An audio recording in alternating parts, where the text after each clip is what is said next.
Well, it's time. Yes, it is time.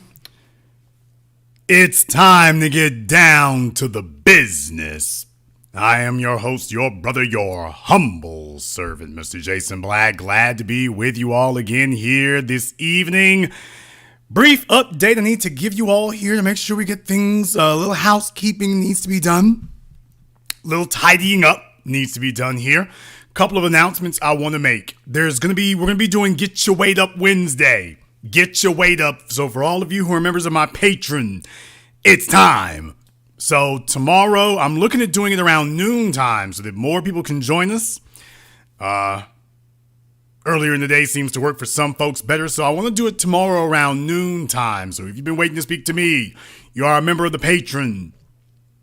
You've been waiting to get not just game, but to get the business directly from the source that all these other imitators, fakers, and phonies have been screwing up, messing up, while they're trying to rip off everything they get. You want to get it from the source? We will be doing that here tomorrow. Looking at doing that around noon time is what I'm looking at doing there. So if you are a member of the Patreon, it's time. It's time to get your weight up. So be ready to contact us then. The Six Figure Women's Club. I am still hard at work on that as well, so have a little bit of patience. The Six Figure Women's Club is coming, and if you are a woman who makes six figures or more, verified, and you want to give your insights on the men, the social conditions, or whatever, where you are and your perspective on how things are, because we hear from the guys a lot in that regard, but I want to open it up for the women to be able to do that. So for the women here, remember, our program actually talks to real women who do that, not folk faking and posing. We actually speak to the real thing. So if you want your opportunity to speak about that, the fellas have had theirs. I'm willing to let the ladies weigh in for theirs. So you can go ahead and email me at handlethebusiness@yahoo.com. That is handlethebusiness@yahoo.com. You can go ahead and give us that. You can go ahead and contact me for that. And I'll be glad to speak with you. I'll be glad to speak with you about that. So just be aware about that. Now, what we're going to do here, I want to also wait. Well, don't want to miss one more thing. I am going to be hitting the road. I'm coming to a city, maybe not near you. Gonna be hitting the road. Just understand that. So I'm going to be going to different places here, probably a couple of them. And we're going to be looking at different things here. And I've named some cities. I put up a poll where I asked about where people thought I should go to. And people have been giving their responses. And I've taken your feedback into account. And because of that, we're going to have an opportunity to address those things. I'm not going to say exactly where, not just yet. Not going to say where just yet. But do be aware that you're going to be seeing more of that. You're going to be seeing more of that. So be looking for that. Wherever the folks want me to go there, that's where we're going to be going. That's where we're going to be going. So be looking for that. Be looking for that. Also, if my mods keep screwing up, I may have some new openings for some mods. I got a couple of ADHD people I've been working with here, so the ADHD is strong sometimes. Might have an opportunity for some more. I've had to cover some things, so just in case the ADHD is too strong, some of my backups may be required for that. We'll see how that goes. On tonight's program here, I wanted to discuss, we started last week, we were talking about whether black men deserve respect. And what have black men done to be worthy of respect. And that's what we talked about last week. But we didn't talk about this week. I wanted to go ahead and talk about something else. I wanted to ask if the black women deserve respect. Are they worthy of respect? And boy, man, there's some things we need to address, ladies, and we ain't pulling no punches tonight. There's some things that need to be addressed. So, without further ado, we are going to get into it here. And by the way, this is by no means a comprehensive list at all. Not at all. By any means.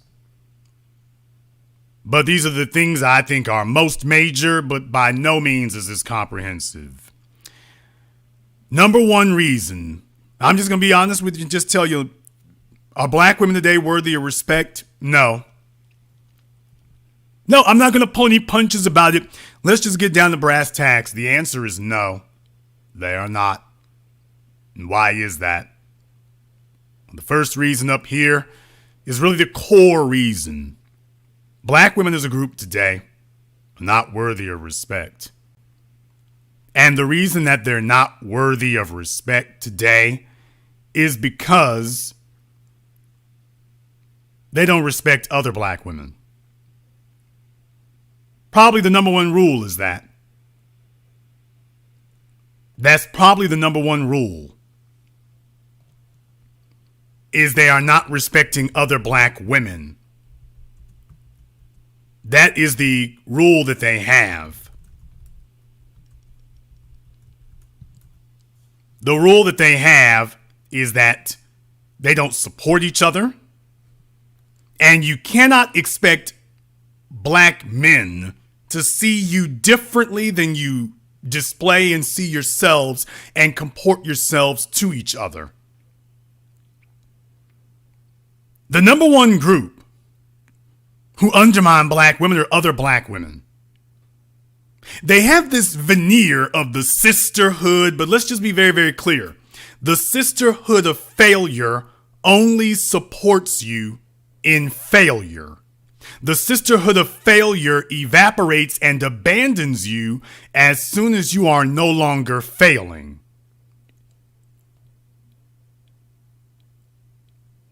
As soon as you are no longer failing,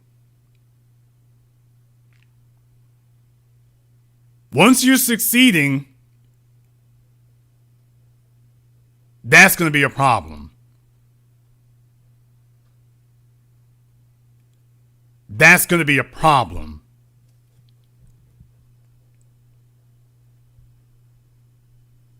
If the only time you can get support is when you are struggling, failing, when you've done dumb things, they get together and support each other when they baby mamas. They don't support each other when they're wives. They don't encourage each other to win. Because black women don't respect other black women. Black men are the ones who speak about Harriet Tubman, Sojourner Truth, Ida B. Wells, Mary McLeod Bethune, Coretta Scott King, Betty Shabazz, Dr. Frances Cress Welsing. We're the ones who speak about these black female luminaries of history with respect. The youngest of black males speak about them with reverence. Young black females have disdain for them. When we talk about these African icons, young black females have disdain. They have disdain for them. You don't hear we as black males having this complete animosity for them simply because they're female. We go all the way back. It's not black men who have a problem with black women's hair. We want a black woman who looks like a black woman. It is black women who have contempt for black womanhood.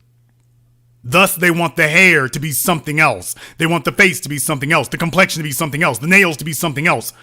They want everything to be something else because they are bothered and they are completely uncomfortable. And I will say it, they have black women have contempt for black womanhood. They have contempt for being a black woman. They don't like it. They do not like it at all.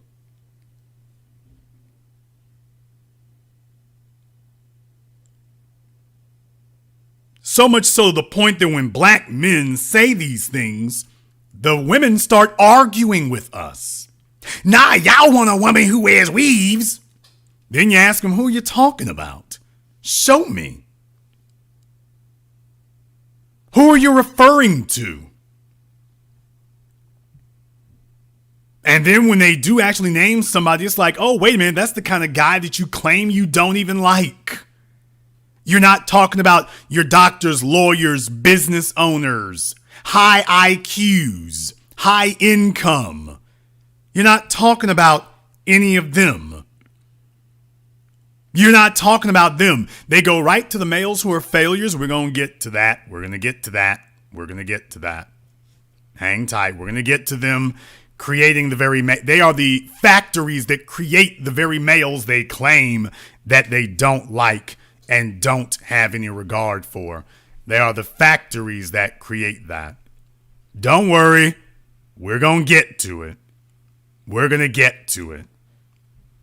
But let's just be very, very clear. It is black women who check other black women. It's black women who check other black women.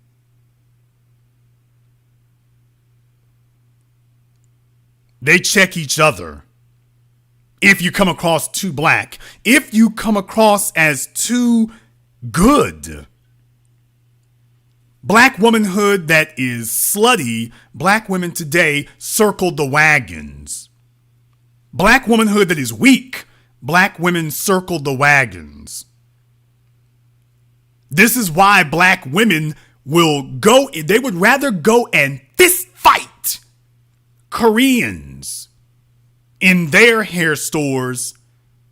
They would rather fist fight Asians, get arrested, get hate crime charges. They will line up and do that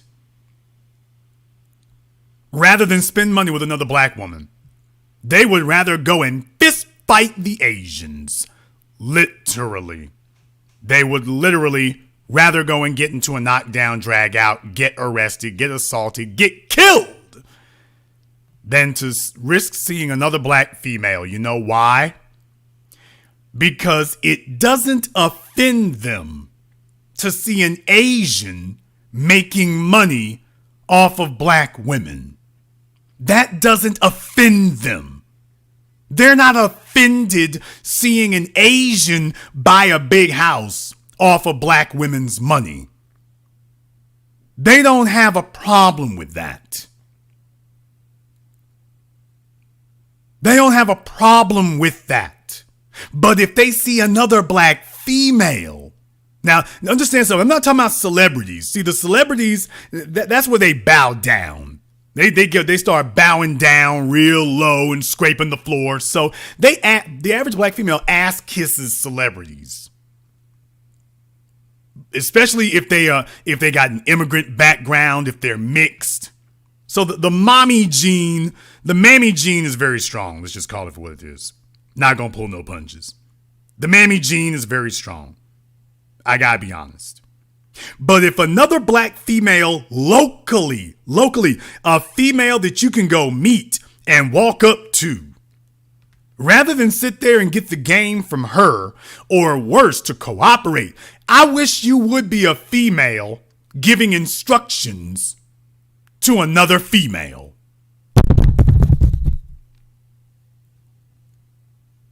Mic drop. Have you ever tried to go talk to any black woman who has been a manager at her job with nothing but other black women? No men. Can't blame it on the men holding nobody back. Ain't no Me Too environment. No men there to mess up the estrogen and feminine energy. How many of you listen to me right now? You are hiring managers. You are supervisors. And you've got other black females who work under you. Is there a sisterhood there? Do they fall in line? You tell me, you call me out on that and say, Jason, you wrong. Wow, we work together just fine. Never had a problem. You tell me, if it's nothing but a bunch of other black women, they got your back or they put knives in it.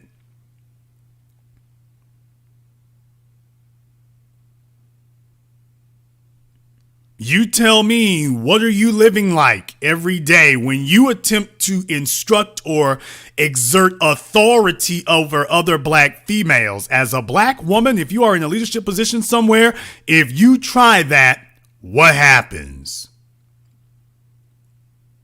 You all know what the hell happens. Anywhere from Popeye's chicken to the boardroom of General Electric. You try, as a black woman, you try exerting authority over other black females and see what they do. Now, white mommy? There's a video of a white principal in Florida, I think, paddling the hell out of this little immigrant child. Oh, folks bow down for white mommy. They'll bow down to white folk. But if you're a black female, other black women will not show you the same level of deference. They'll make it very, very clear. Half of you can't tell me a damn thing. They will immediately run up on you, immediately get in your face, immediately start swinging on you. What is the number one excuse that we hear from black women as far as why they don't check other black women? Because they are afraid that other black women will assault you and hit you and physically fight you. They are afraid of being physically assaulted.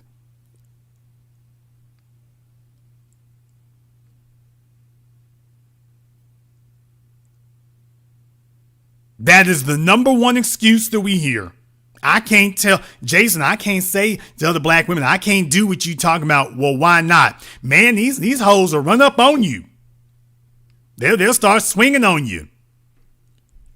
That's the excuse that black women give us all the time. I can't say anything to other black women. They'll whoop my ass. They will physically swing on me. Not black men. Not black men. Not black men. Black women as a group. Black women do not have respect for other black women. They don't have respect for each other historically. They don't have respect for each other contemporaneously. They don't have enough respect for each other economically. They don't have respect for each other academically.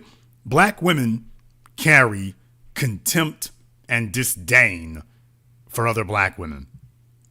That is the first reason that black women today are not worthy of respect. This is tough love, tough love.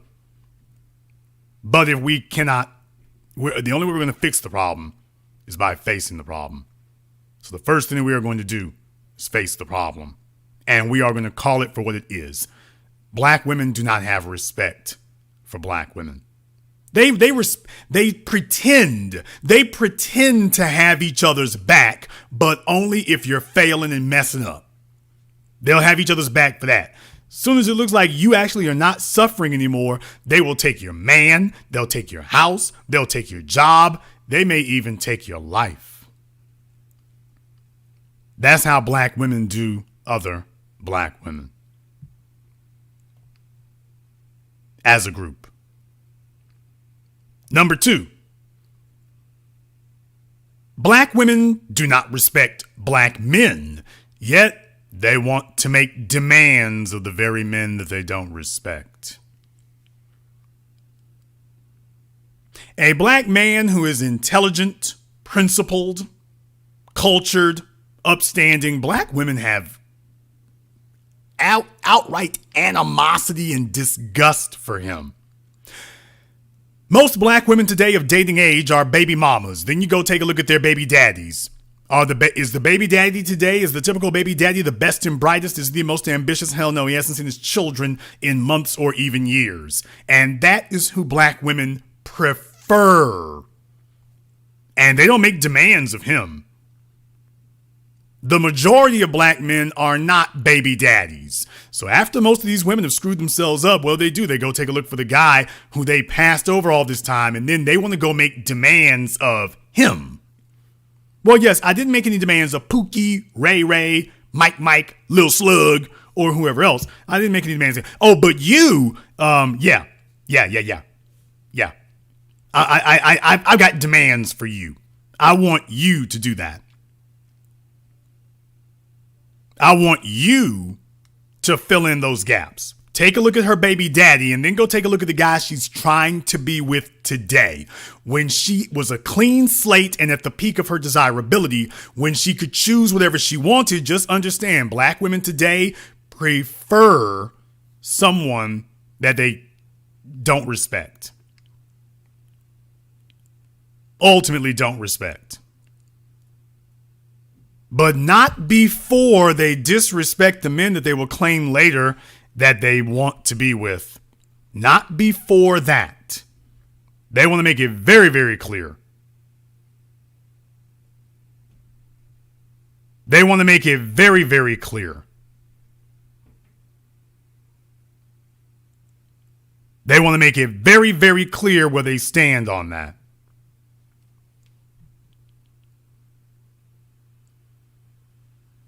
They want you to understand that we are not going to sit here and let you get away with it if we can avoid it.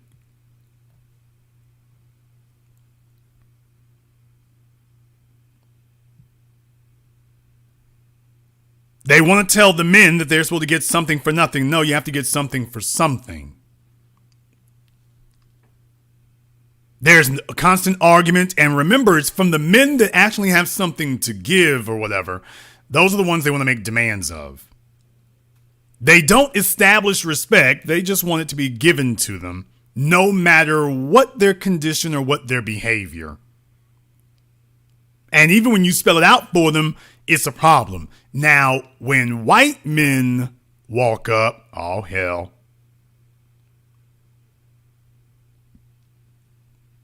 When white men walk up, then all of a sudden, then there's a different issue. When white men walk up, then all of a sudden they are Susie Homemaker.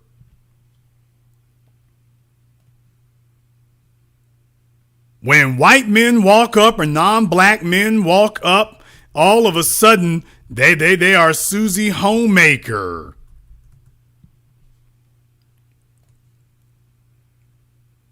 All of a sudden, all those things they claim is unreasonable for black men, the white man at their job, I have them on the damn me floor scrubbing the grout in between the tiles with their tongues. And they will sit there and gladly do so. But the black man that they will go home to, who pays their bills, then all of a sudden they got smack to talk to him.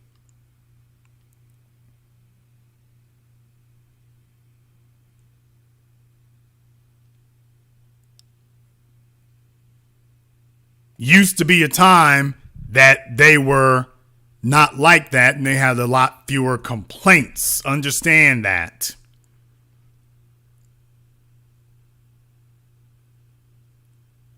And that actually goes into my third point here.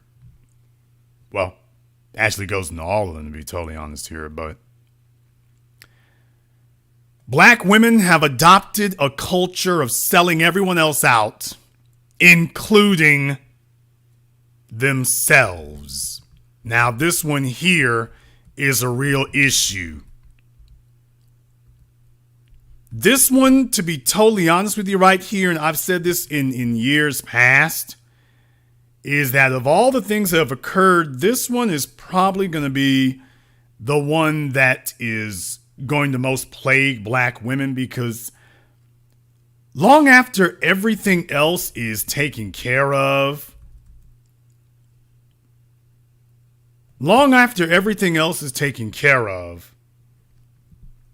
this is going to be the same thing here that lingers. Men will forget a lot. Children will forget a lot. But they will not forget the fact that as a group, and I have to just tell the truth here, as a group, black women, starting back in the 50s, decided that they would side with white society against everyone else, including each other. And this is a sad truth that we have to understand here. This is a sad truth. But we are going to have to face that reality. It is an embarrassing one. It's a humiliating one. But we have to face that, just like with the civil rights generation.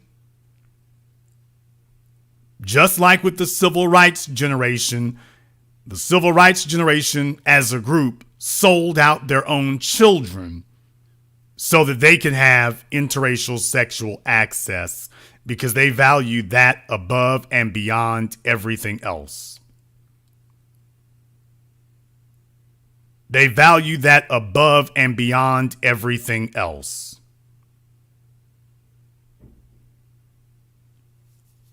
Black women today as a group have adopted a culture of selling everyone out because the selfishness is being valued more than anyone else.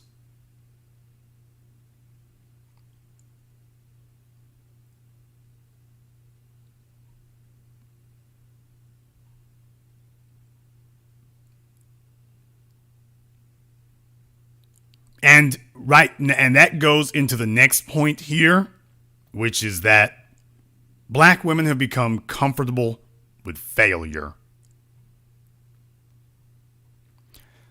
I could go on for hours about this one, but I won't do so, because everyone already understands.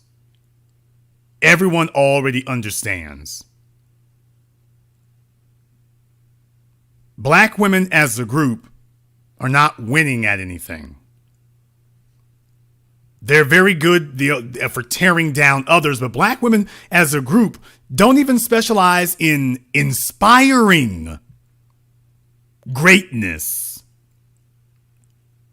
You can only find one or two black females way apart somewhere, but that is not the average black female. The average black female is either failing or helping someone else to fail. And that's where they are today. And not only that, they have become comfortable with their status of failing.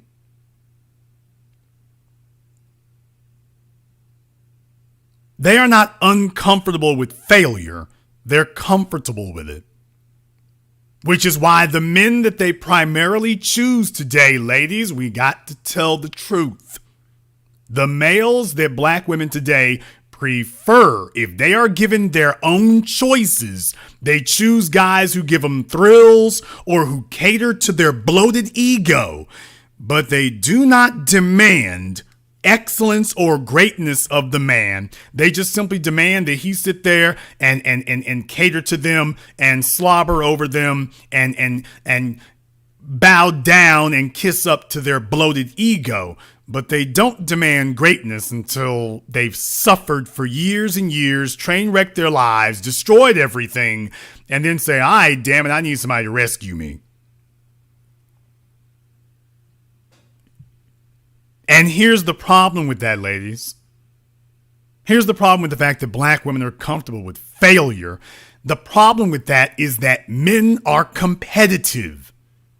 We are competitive by nature, and because of that, men don't want to fail. A man is competitive by his very nature. It is in our biology that we do not wish to fail. We don't want to fail.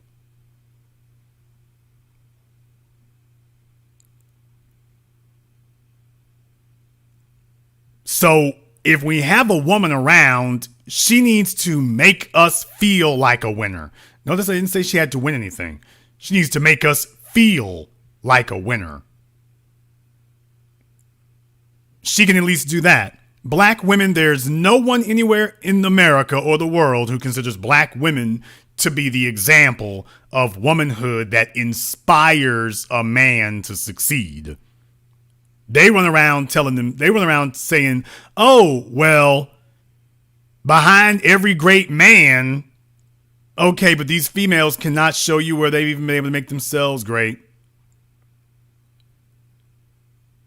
Not even that.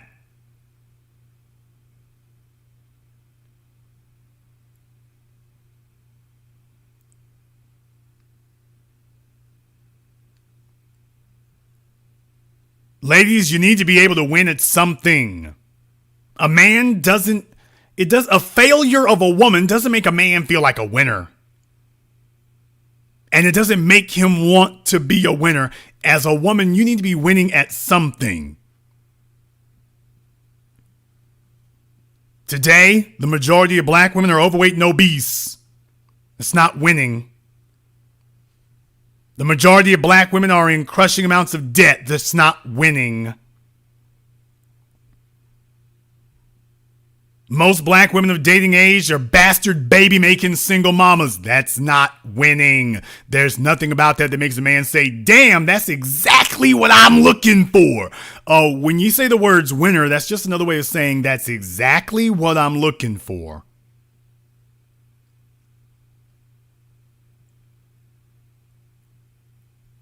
Understand that.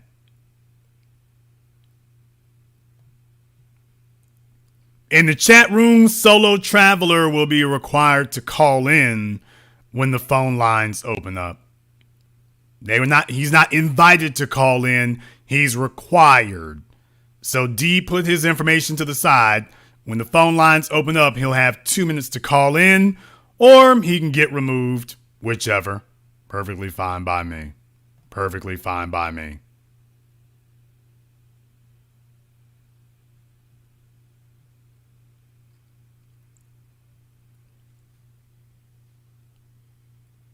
Usually what happens when women are not doing well, the females around them will help them to get their act together.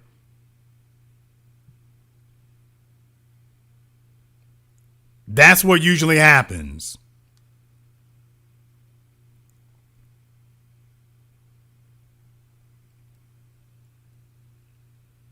But that's not what happens among black women. Among black women, when they are overweight and unhealthy, they get fat acceptance. When they've got bad hair, they get somebody to take them to the weave store. When they're a baby mama, they get somebody to tell them, well, at least you ain't got 5 kids, you only got 4. When they get an STD, they get somebody to say, well, at least it ain't AIDS. And if it's AIDS, well, don't they have a pill for that? You have a bunch of females today in their 40s and 50s, unmarried and unmarriageable. And instead of getting correction from their sisters, acting as a team who helps everybody to step their game up, you instead get a support system indulging in failure. To the point that black women criticize other black women for looking like black women. I got to tell the truth tonight. Black women choose males who are failures, and furthermore, they have become experts at cultivating males who are failures. Take a look at the average son of the average single mother. 75% of black boys today are raised by single moms, and take a look at what they do to them. They turned their sons into the degenerates that they had children by. Take a look at them. They don't demand that the son be different. Now, she hates the baby daddy, but only because he didn't want to stick with her and left her in the lurch. Now, she doesn't hate what he was. Understand that. Baby mamas don't hate what the guy is. She hates that he abandoned her and left her in the lurch. She doesn't hate what he is. She just hates that he left her hanging. But if he had sat there and kept indulging her, everything would have been fine. See, there's a difference between growing up and learning your lesson and, well, I just don't have the option of indulging anymore. We must tell the truth about this. We must tell the truth. They infantilize their boys because an infantilized boy will never let go of his mammy. And a woman who is unmarried, and most black women today are unmarried. A woman who is unmarried still needs a male to be her protector and provider. And when you take a look at the NBA and all the sons of the single mothers there, do those women treat their sons like their sons, or do they treat them like surrogate husbands? With the complete and total expectation that her son should be her provider and not the other way around. Am I making that up? Am I making that one up? Am I? Am I making that up?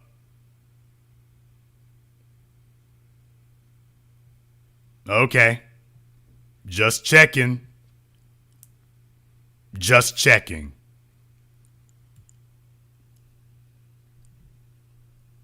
Black women will get together in large groups to go freaknik, hang out at the beach, get slutted out.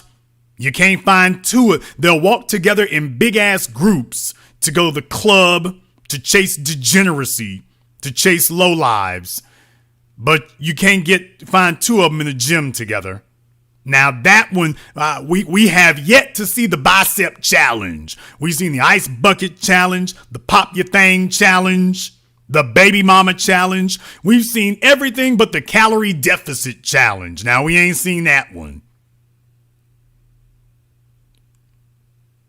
We haven't seen the 30 minutes of cardio challenge. That one ain't come up yet. We still waiting. That one hasn't come up yet. Nothing there. Waiting on that one to show up. That, for some strange reason, that challenge never took off. Not really sure why. That one never got off the ground. Haven't seen the size 10 or less. I didn't even say size 8. Size 10 or less challenge. That one, we're still waiting on that one to get legs. Still waiting on it. That one hasn't come up yet. Still haven't seen that one here show up here and take prominence. Haven't seen that one. And you don't see a bunch of black women holding each other to that. You don't see them getting together to make that occur. You know why? Because they look at each other and what they said is, well, she looks a raggedy mess and so do I. So she doesn't have a better chance of doing anything or getting anything than I do.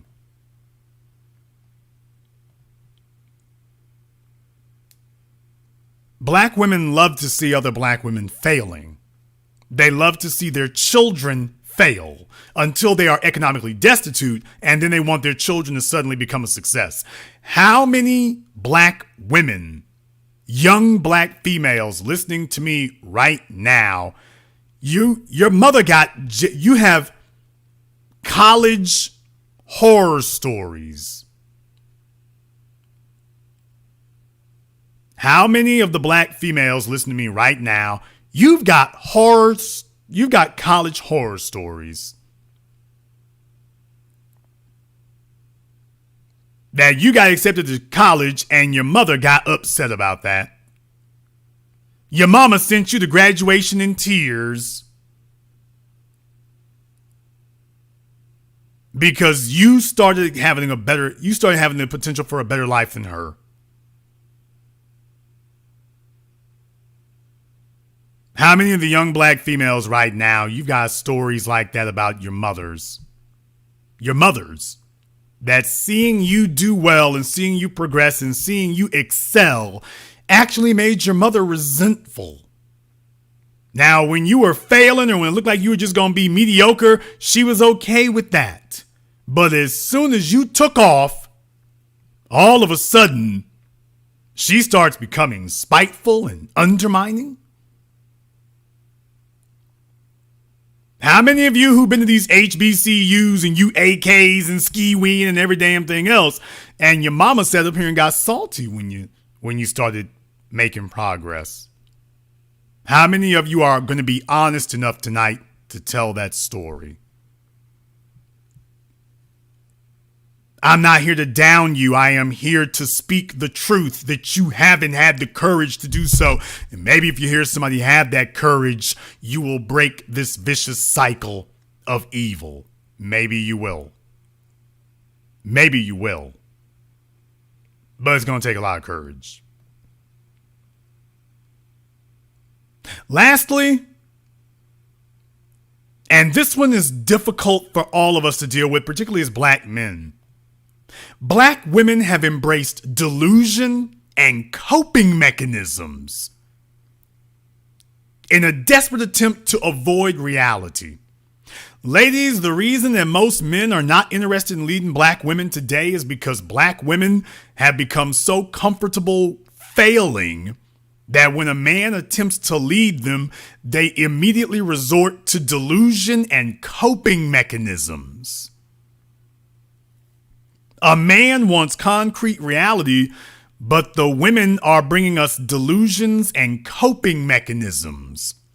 How many times have you all seen me have some chick who gets up here and tells me, Jason, I'm a size 12. She is at least a size 16. How many times have you seen a female sit up and tell you that she's a 10 when she's clearly a 6? How many times have you had females sit up here and tell you that she's only 180 pounds when she's tipping the scales at 240, 250? Hell, we've had females sit up here and tell you that they don't have children. Think about that for a few moments. We've had women sit up here and tell you that they don't have children. Don't have children. Think about that for just a few moments. They deliberately respond to you with delusion. When we talk about you're too fat and unattractive, you just like them scrawny.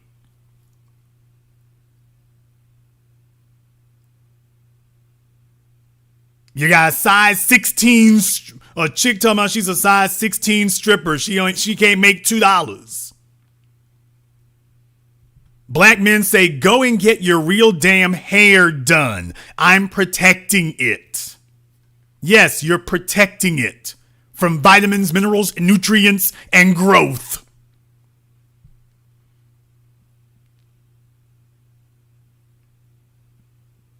You want your handbags to be immaculate, but the woman carrying the handbag looks like a walking landfill. You're upset because the designers don't make sexy clothes in a size 18 or 20. And rather than accept that you are failing, you instead respond to the men with your coping mechanisms. And they've turned coping mechanisms and delusion into a virtue. They are not running towards reality. They have embraced delusion and are now demanding that everyone else should avoid reality too, except for the men. Now, the men don't get to avoid reality. If a man's not producing, he doesn't get to say, well, I really am producing. No, she's going to demand that he accept reality. We live in a world of concrete objective truths, but black women as a group today have cultivated a group practice of delusions and coping mechanisms as standard operating procedure in dealing with black men. They talk to us like we are stupid and crazy. Ladies, do you all understand how much of what you say to us today is an insult to our intelligence, and you're deliberately doing so? We're not all like that. White women do it too. What's wrong with my size? Ain't nothing wrong with my size. I'm still healthy. Not according to your heart disease, your diabetes, and your high blood pressure. You are a wreck on the inside.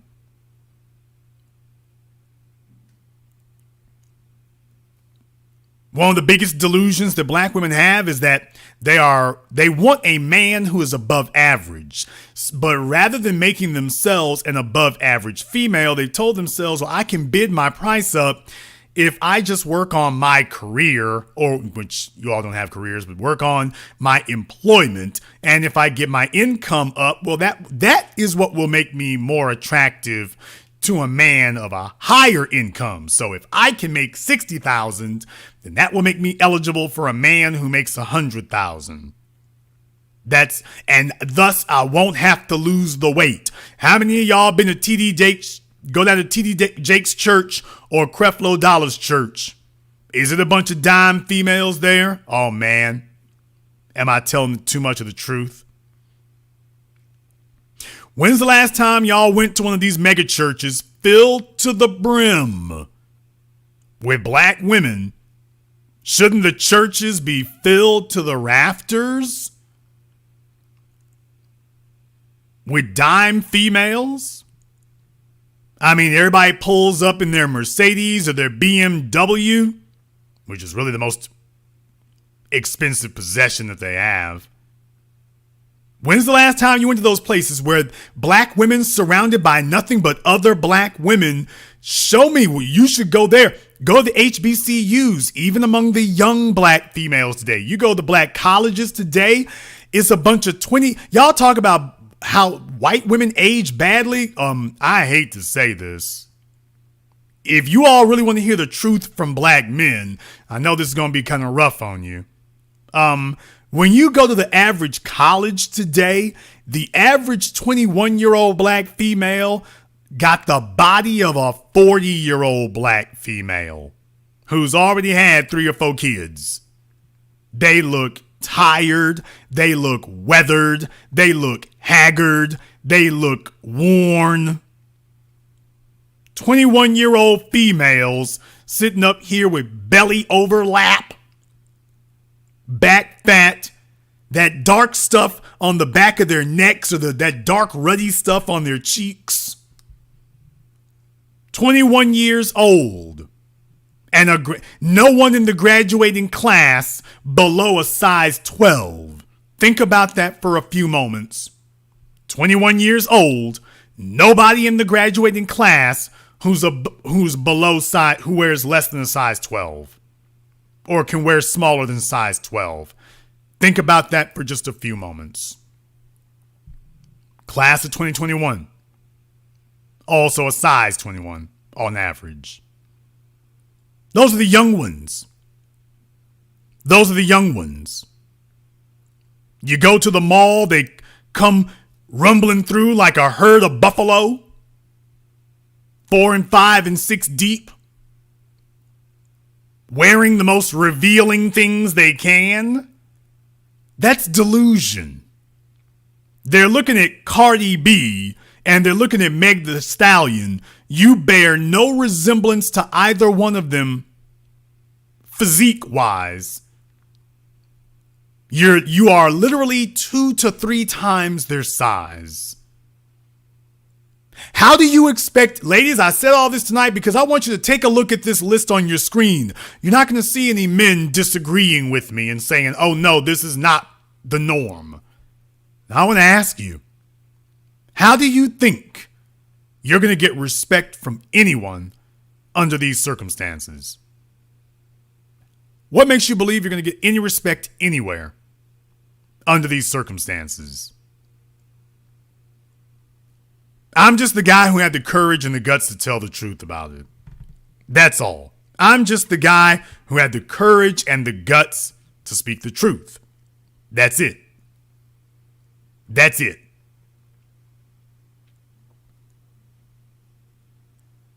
The lack of standards, the lack of self-respect, the lack of selflessness, not selfishness, the lack of selflessness, and your refusal to do these things that would make you decent people.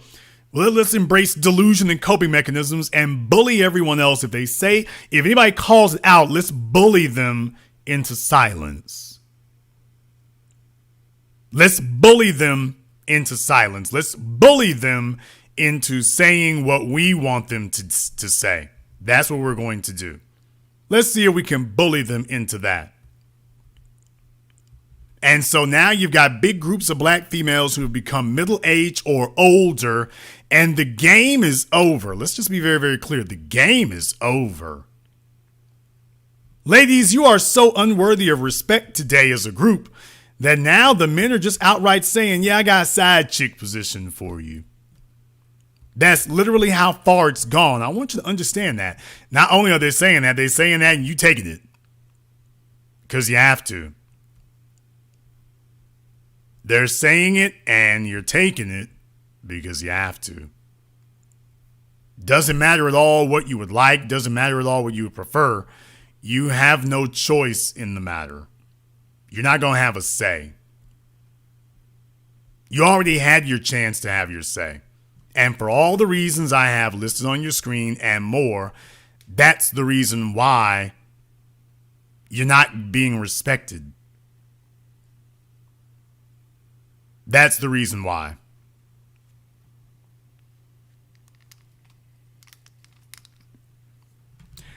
I say these things tonight because you need to hear it from somebody who is invested. I am invested in black women, which means I'm also invested in their success.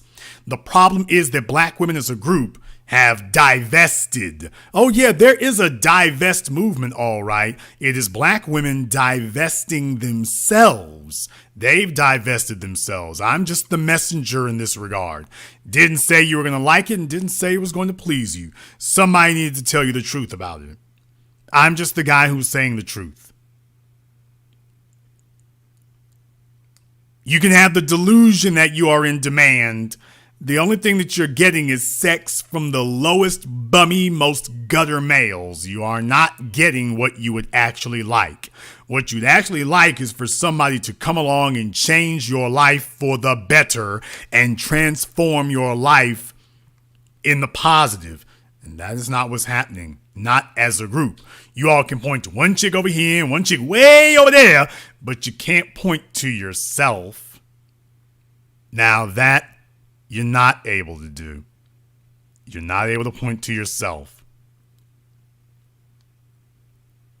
This is going to be a tough pill to swallow, but one that needs to be swallowed. I'm going to go ahead and open up the telephone lines. The number is 646-787-1933. That's 646-787-1933. Your personal access code to the program that laid the foundation upon which all your red pill, MGTOW, high value posers, alpha male wannabes, and other folk rip off everything. They literally are taking it root and stem, title and letter, and then going and posting on their channels. They'll be saying it next week and messing it up. You can listen here tonight. You can listen here tonight.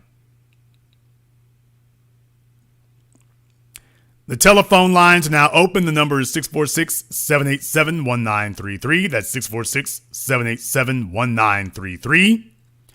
Let's go ahead and get the phone lines open for you here. If you have been instructed to call up, you are going to need to do so.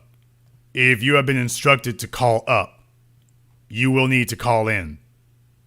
It is not optional. If you have been instructed to call in, you will need to do so. If you do not, you will be banned. I'm inviting the black men, as a matter of fact, to call up. Ladies, you are invited to call up, But I'm not one of these programs that silences black men and then only calls them when the females stop calling up. By the way, I'm not one of these programs that only calls on black men when the females stop calling in. So you're never going to hear me. I talk to the men all the time because I actually can.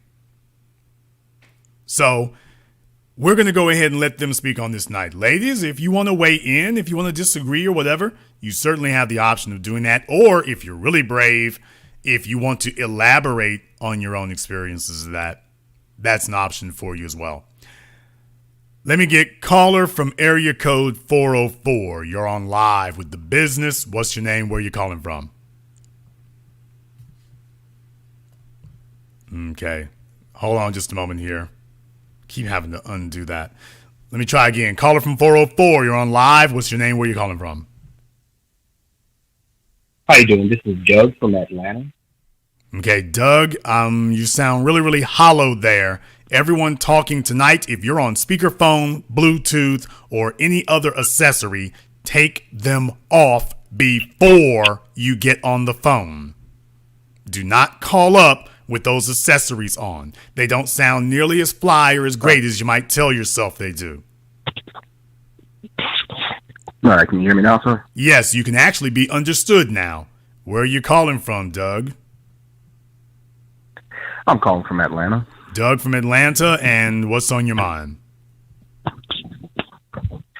I wanted to touch specifically on the first 2 points that you made. From what and this is just something that I've observed with women in my generation, it seems like they can only seem to function or get along with each other based off of a mutual disdain towards the men. But when you take the men out of the equation, it's like they can't stand each other. And they have this, when they talk about accountability, when they talk about us taking accountability or holding other black men accountable, it never makes sense when I think about it, because the men that they tell us to hold accountable, we usually don't have those kind of men in our circles, because self-accountability would mean that we're not going to have those kind of men that they're talking about in the first place. Yet those same men end up in their beds. Not just end up there, but end up there first and foremost. So going back to the point I was making here before, rule number 4, if all else, we only do the right thing when all else fails. We first and foremost seek out failure. And we will only try to correct if there's just no choice and just nothing else to be done. Then it becomes, damn it, I guess I got to do something different. So you literally have a situation where they are invested and desirous to fail. And then wondering, well, why is it a man won't invest? Well, a man doesn't want to fail. Biologically, a man has to be conditioned to accept failure, because men understand that with failure comes death. We don't get to fail. We don't get to get it wrong. The females can be wrong, because the females can leverage their sexuality to get men to help them. As men, we can't do that. We can't do that. The only thing that we can do is leverage our success. Now, if a man succeeds, then he can get other men to work with him. If a man is competent, then he can get other men to work with him. We have to succeed. We have to have accomplishments to get other people to have faith in us, to get women to have faith in us, and to get other men to work with us. We have to actually do something. Women don't. They have to be something, not do something. Now, what they are will determine if they can get anything. But yes, absolutely. They don't have standards for them until all else fails. We don't get to sit up here and say, well, if all else fails, I'll do the right thing. No, you won't get that far. You'll end up destitute, decimated, or dead. That's what happens to a man who embraces failure. The world has no mercy for men who fail.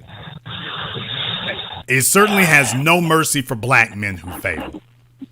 Thank you very much for giving us a call. Let me get Caller from area code 267, you're on live with the business. What's your name? Where are you calling from? Here, we got the world. Okay, caller from 267 is gone. Caller from area code 908, you're on live with the business. What's your name? Where are you calling from? Yes, hello. This is Cam from Elizabeth, New Jersey. Tim from Elizabeth, New Jersey on his CPAP machine. What's on your mind? Cam, I apologize about that.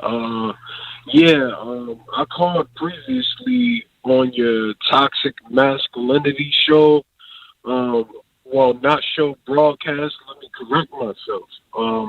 And I spoke about basically growing up in a household in a toxic environment with 3 women who raised me and me resisting that. So I actually have familiarity with what you're talking about tonight. I want to touch base on what you said when you were talking about okay, Kim, women. Let me see if I can get you to get to your point in 15 seconds or less. Give me the very abbreviated version of it.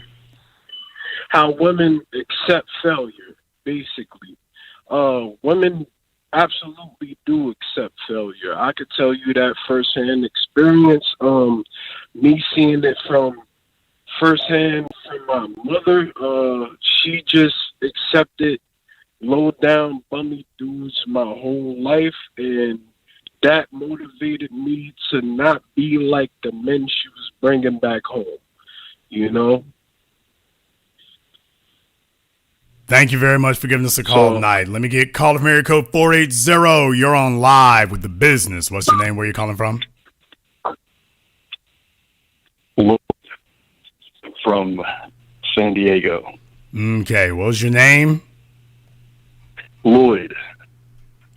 Okay, Lloyd from San Diego? Yes, sir. Okay, and what's on your mind, Lloyd? So, unequivocally, no. Black women do not deserve respect. Here are the reasons why. Kind of consider this from a pie chart perspective. You have your small slivers, medium, large, equal 100. I'm going to kind of focus on some of the larger slices. It's disturbing the way a lot of women, black women in particular, really are not friendly. And that's one of the biggest problems in my estimation.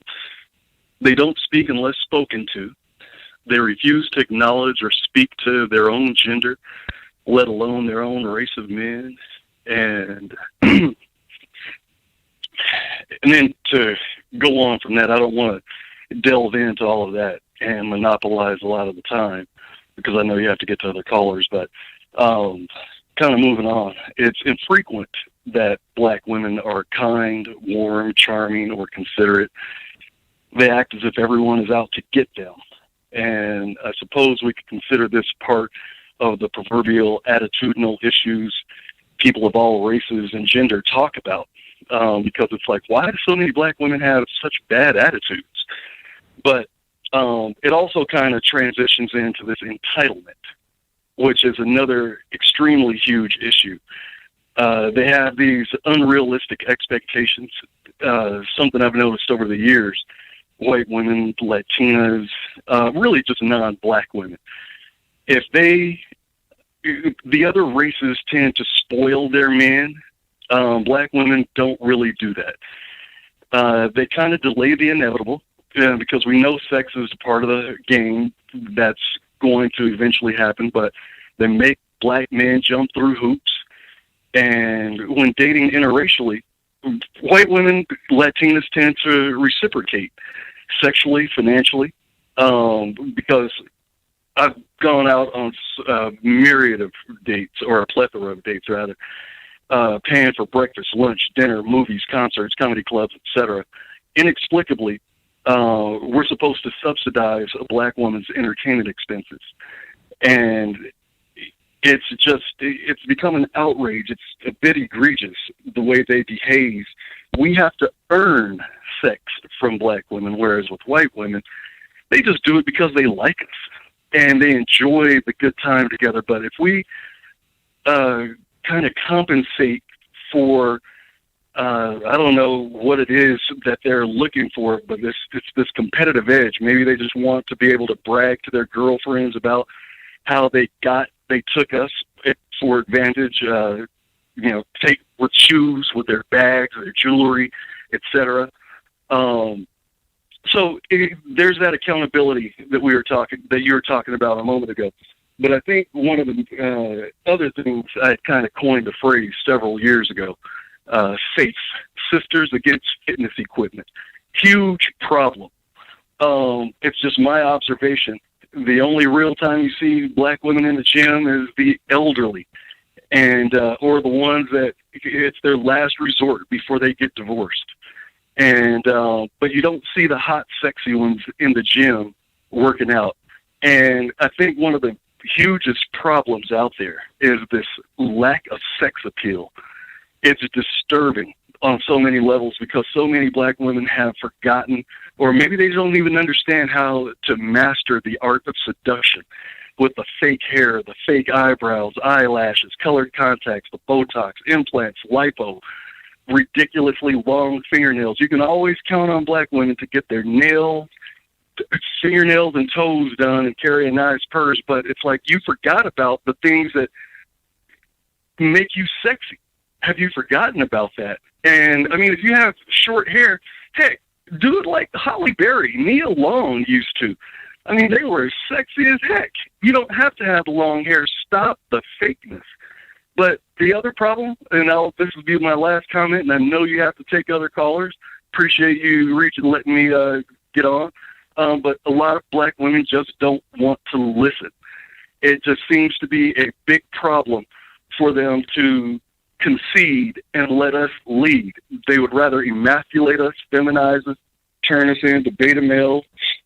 And there's nothing cool, sexy, fun, or exciting about any of that. And again, thanks for taking the call. I'll let you go and take your other callers.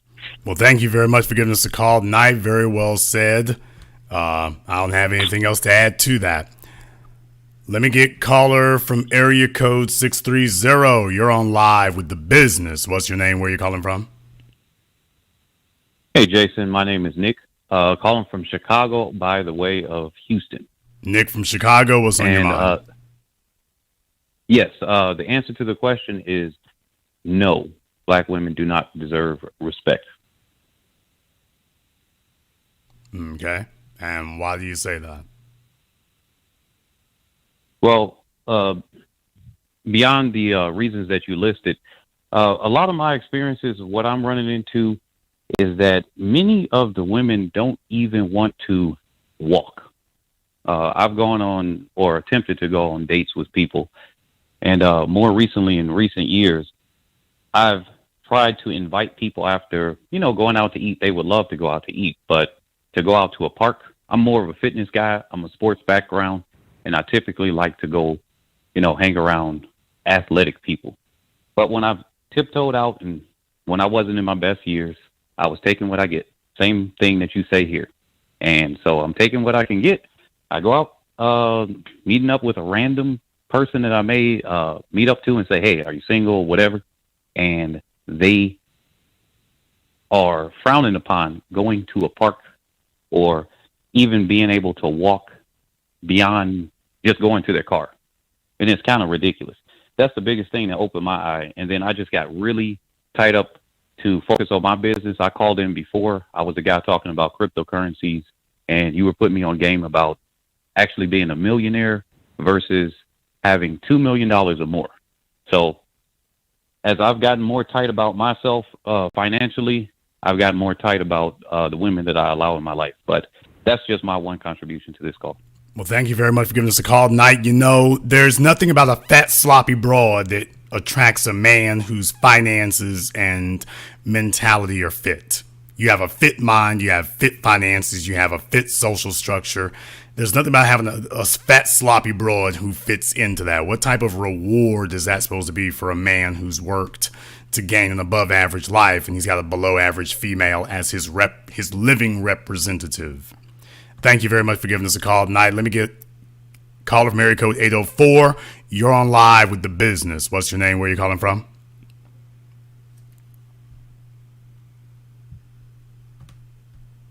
Okay, let me try that again here. No, they're not there. All right, let's get caller from area code 843. You're on live with The Business. What's your name? Where are you calling from? Yeah, and this is Mike calling from Metro Atlanta. Mike from Atlanta, what's on your mind? Yeah, no, I don't think so, and I'll just keep it concise. Okay, Mike, okay, Mike, you're ahead of yourself there. You said Mike said, I don't think so. You don't think you're Mike? You don't think you're from Atlanta? What exactly do you not think so? No, do they deserve respect? No, that's what I'm saying. And like I said, I'll keep it concise, not until they give us the respect that we deserve. Okay, and what to you would qualify as the respect that we deserve? Like, allow us to be leaders. Those of us that have ran through the gauntlet and that have like taken the bullet and have worked hard to get to where we're at. You know, give us the respect we deserve. That's all we ask.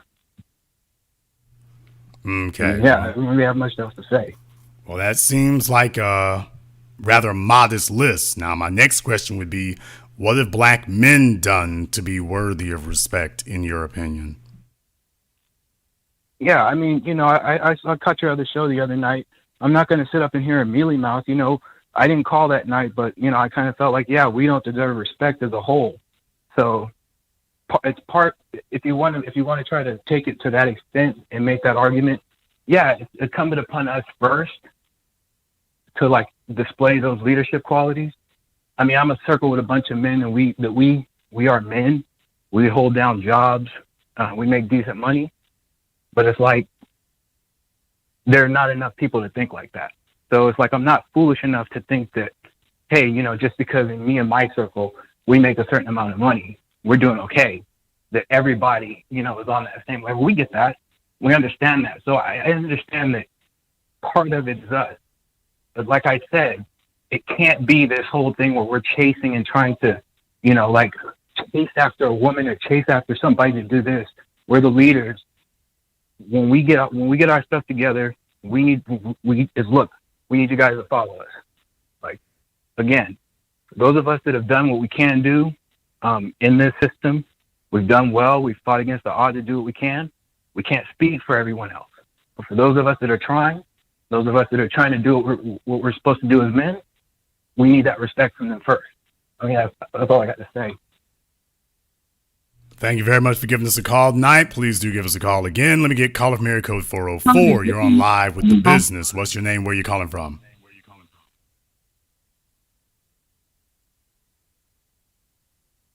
Okay, caller from 404. You're on live. Oh, hi, this is Tina from San Antonio. Good evening. Okay, Tina from San Antonio. Maybe you would like to put down the Dunkin' Donuts for just a few moments there. Oh, I apologize. There's no apologizing. There's no apologizing for you. No, there really isn't. Oh, wow. Is that how we're going to start this? No, we start this by being respectful when you answer when you're on my phone. Let's start there. You know, I don't call up people, and then when customer service answers the phone, I'm just sitting there all slack-jawed and stupid with a Hebrew national hanging out of my mouth. I don't do that. So maybe you can learn some proper etiquette and get your damn batteries in your smoke detector replaced, which is now that, by the way, I created that on the internet. That's the universal signal of a person who doesn't have their life together. If you can't get your big ass up there and replace that 9-volt battery, then it probably explains why you can't answer the phone very timely either. Maybe next time when she calls in, she'll make it a point to actually answer the phone as opposed to sitting there, because everybody heard the echo of me talking, and she's sitting there, well, I was doing something else. Okay, fine. Then you can get roasted for it. And that damn thing is loud, too. You must be sitting your big ass right up under it. Is it my turn to speak?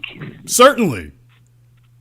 If we can hear you over your smoke alarm, if we can hear you over your dilapidated smoke alarm, yes, you can speak. Excellent. So I'm actually not at home. And I'm calling in this evening, obviously, on the topic.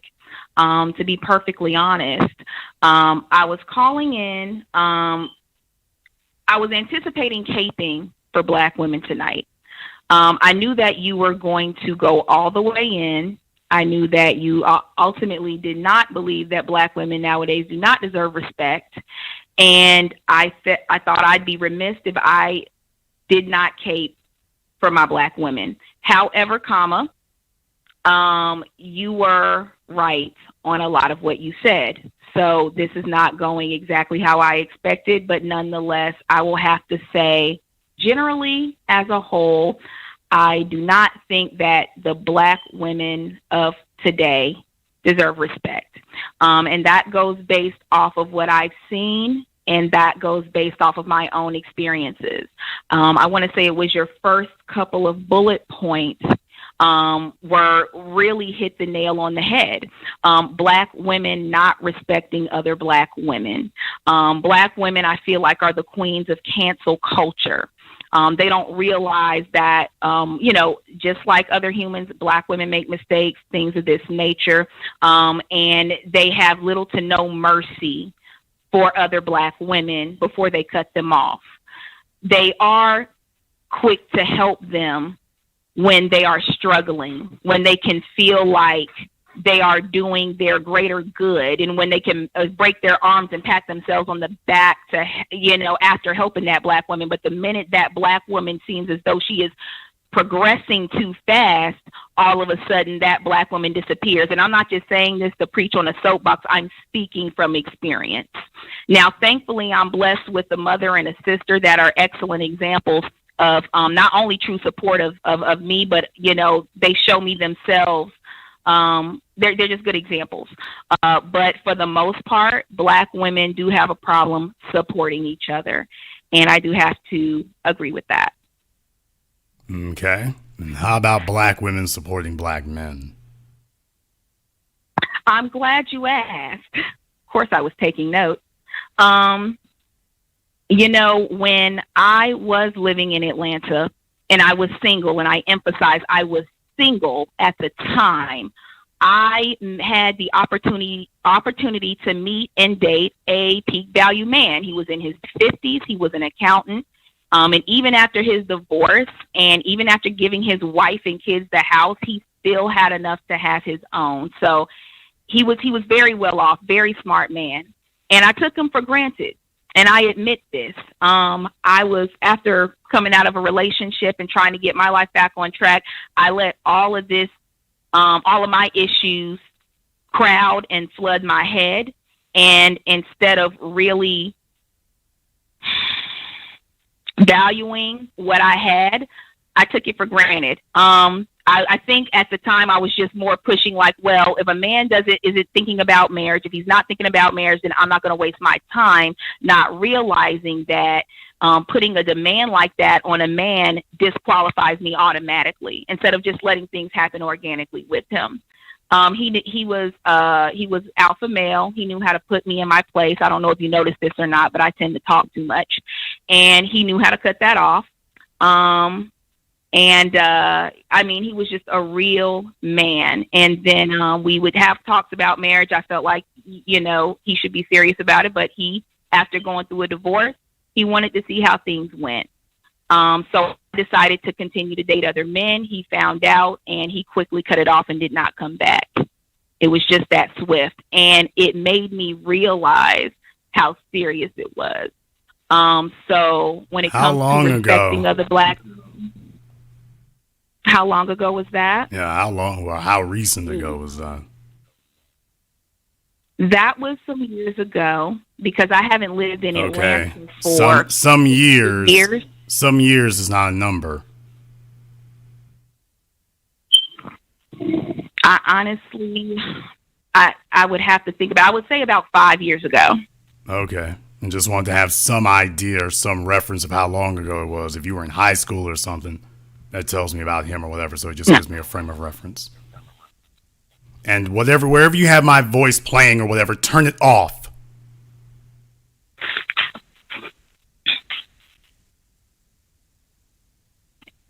Okay. I didn't have anything playing, but it should be better. Well, do you think if you were in that position again, that would be you would have the same results? I do not. Well, I'm glad to hear that. By the way, when did you start dating Tony again? I met Tony in 2010. Okay. You met Tony a decade ago. Mm-hmm. But you met this fella 5 years ago. Somewhere around there, yes. Aha. And things didn't work out with him. Correct. So now she's pivoted back to Tony again.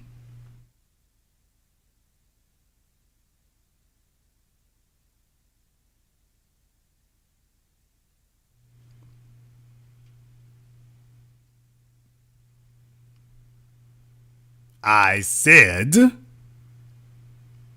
So now she's pivoted back. I'm waiting for crickets chirping or your smoke alarm chirping. I was just waiting for that to go off. That didn't happen. I say this again. Things didn't work out with that guy. So back to Tony again. Back to Tony again. Yeah. Yes, I guess. Do you realize the sequence of events? You are the poster child for everything that's wrong with black women today, Tina. And I'm so glad you called in. Goodness. You are the poster child for all the complaints and problems of black women. You are the quintessential example of all of it. You were young. You screwed it off. You got pregnant by the worst thing you could. Nothing great came of that. After messing that up, it becomes a real crap show. And lo and behold, she has Tony. She decides, well, Tony ain't good enough. Let me see if I can sleep with other people and test my options. That goes south. Then she meets another guy who's actually worth a damn. She doesn't meet one fella, she meets two. She gets with that fella, and rather than be a model citizen, and by the way, you said this was 5 years ago, correct? Somewhere around there, Mr. Okay, Black. somewhere around there. Okay, that's fine. How old is your child again? He's 18. Oh, okay. He's 18 now, so he was 13 or 12 then. Correct. He was at the time. So you are one of the single mammies in America who actually did meet a fella who was a hell of a whole lot better than your baby daddy. And rather than you be grateful and say, I'll be damned, I am the luckiest loser in America, you instead resorted to rule number 5 up here. You embraced delusion and coping mechanisms, told yourself, well, he should be lucky he with me because I'm so great and so wonderful. I mean, just because I got a kid don't mean my value is compromised or lowered right there. I'm just as good now as I ever been. And you screwed it up. You screwed up and fumbled the ball, not once, but twice in a row. May I speak, please? I didn't ask you to. But I'm here to. I'm asking. I am hosting my program. And you're beating me up in the process. No, I am not. This is a teaching moment. No. This is a teaching moment. The only problem is you don't understand. I don't care if you learn anything. I'm not here to teach you. I'm here to teach the people who haven't messed up yet. Your life is a cautionary So tale. I should be put up for the slaughter No. for you to preach to others. Okay? I didn't do it to you. You did it. They have things they can learn from your experience. And they will not learn that. And I definitely want them to, Okay. or else I wouldn't have called Now, the program in the first place. Let me tell you what's not going to happen again, Tina. When I'm talking, your voice is not going to suddenly blow up my ears. No, that's not going to happen again. We have the ability to teach people from our advice or teach them from our experiences. You chose to teach from your experiences. If you feel some kind of way about that, go to hell. Your life is something that people can learn from. You could have gotten it right the first time. You chose over and over again to do things that were against your own best interests. You should be grateful that people have something they can learn. How dare you jump on my phone and try to tell me what I shouldn't say so that other people can learn. By the way, if you all embrace typical black female behavior today, this is where you will end up. Somebody's cast off, worn out baby mama thinking that she can travel the roadways of America, and no matter how many opportunities to fix things that she is given, she will just screw it up.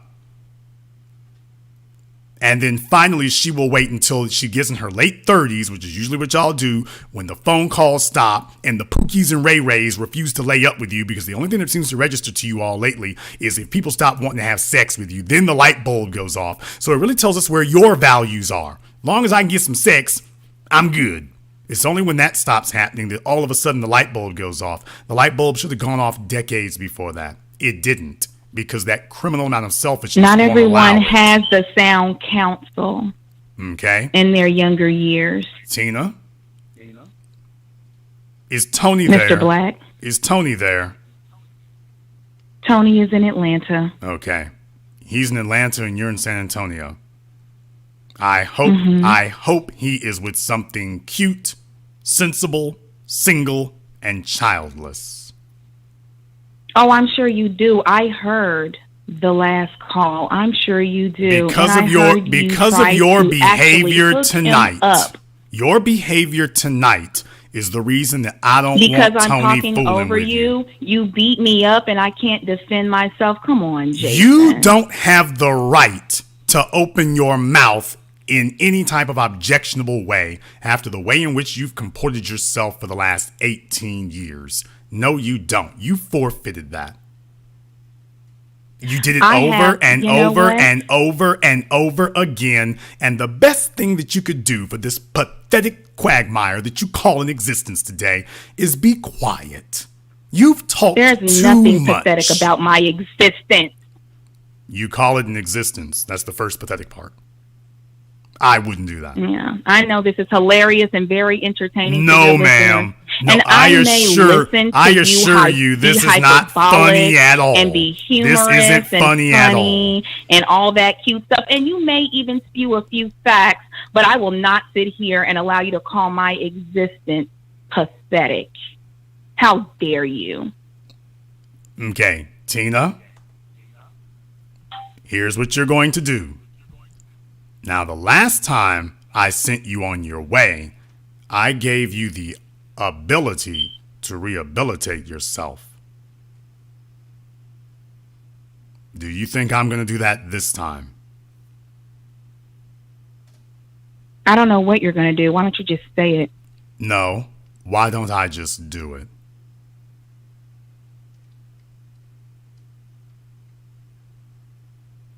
And I just want you to understand I'm that waiting. you did not change. You need to, the only thing you need to do is show men today I want you to that understand you can that grovel. you know nothing about You need me. to learn how to grovel and kiss ass and earn your way back to any type of reward with men. That's what you need to learn how to do. And you need to demonstrate that you do that everywhere, because your stubbornness that you are showing tonight, that's the reason why you're in San Antonio trying to get Tony, and Tony is in Atlanta. Now, there's no trying. If that were true, you wouldn't be trying to get him. If Tony and I end up together or not, we will remain friends. We'll always have a bond, you see, because that's what comes with actually having some security in your life. I am not that insecure girl that I was years before. A female, and you know what? That's the right thing. Prepare yourself psychologically for that now. Prepare yourself psychologically for being friend zoned now. Prepare yourself for that. I don't blame you. That's a coping mechanism that I was telling about. Yeah, this is one of those coping mechanisms. Yeah, one of the coping mechanisms. Don't worry, I'm happy to be friend zoned because that's what she just described. I did mess up my life when I was younger, and I'm not arguing with you about that. But by the grace of God, I was able to pick it up and improve if I'm going my to life let has only Tony mess up improved his. since I moved to San Antonio, and you make no mistake, Mr. Black. The only thing that Tony could do with you is mess up his life by having an ignorant, dog-like female who is completely stubborn, obstinate, and rebellious. The only thing you need to prove to men today is how well you can be quiet. If he wants to listen to you and try his hand at 20-year-olds, I will lay out the red carpet. No, ma'am. He doesn't need you to lay out the red carpet. They'll bring the red carpet. You will be in San Antonio or wherever you'll be. You see? But where you will not be is an obstacle. That's where you won't be. And you have simply demonstrated tonight that you are unwilling to humble yourself in the new environment. You are not willing to accept it, baby. You ain't got no leverage. I know all about humility. I will not sit here and allow you to degrade me, Mr. Black, because that's what you're doing. You've degraded yourself. Call your program. You think I'm not familiar with your program? I didn't call your program to be degraded. You degraded yourself. You've degraded. All I did was ask you questions about. I only asked you questions about the things that you brought up. That and you call that degrading. Questions. You preached to the audience about my pathetic existence. I didn't hear a question anywhere in there. You got offended. You all I did was ask. I asked you when you were the one who brought up. You were the one who brought up this so-called producer. You're the one who brought him up. All I did was ask, when did you meet him? And audience, I hope you notice how he hasn't hung up or blocked me yet. You know why? Because he wants more of you listening to this. Because this is an entertainment tactic. Well, I will say that the car wreck that you call your life is semi-entertainment. Because I will say that. Sorry, I didn't hear that. I will say the mellifluous sounds of my voice. I will say your car wreck of a life has been entertaining to some people. Being pathetic is sometimes entertaining.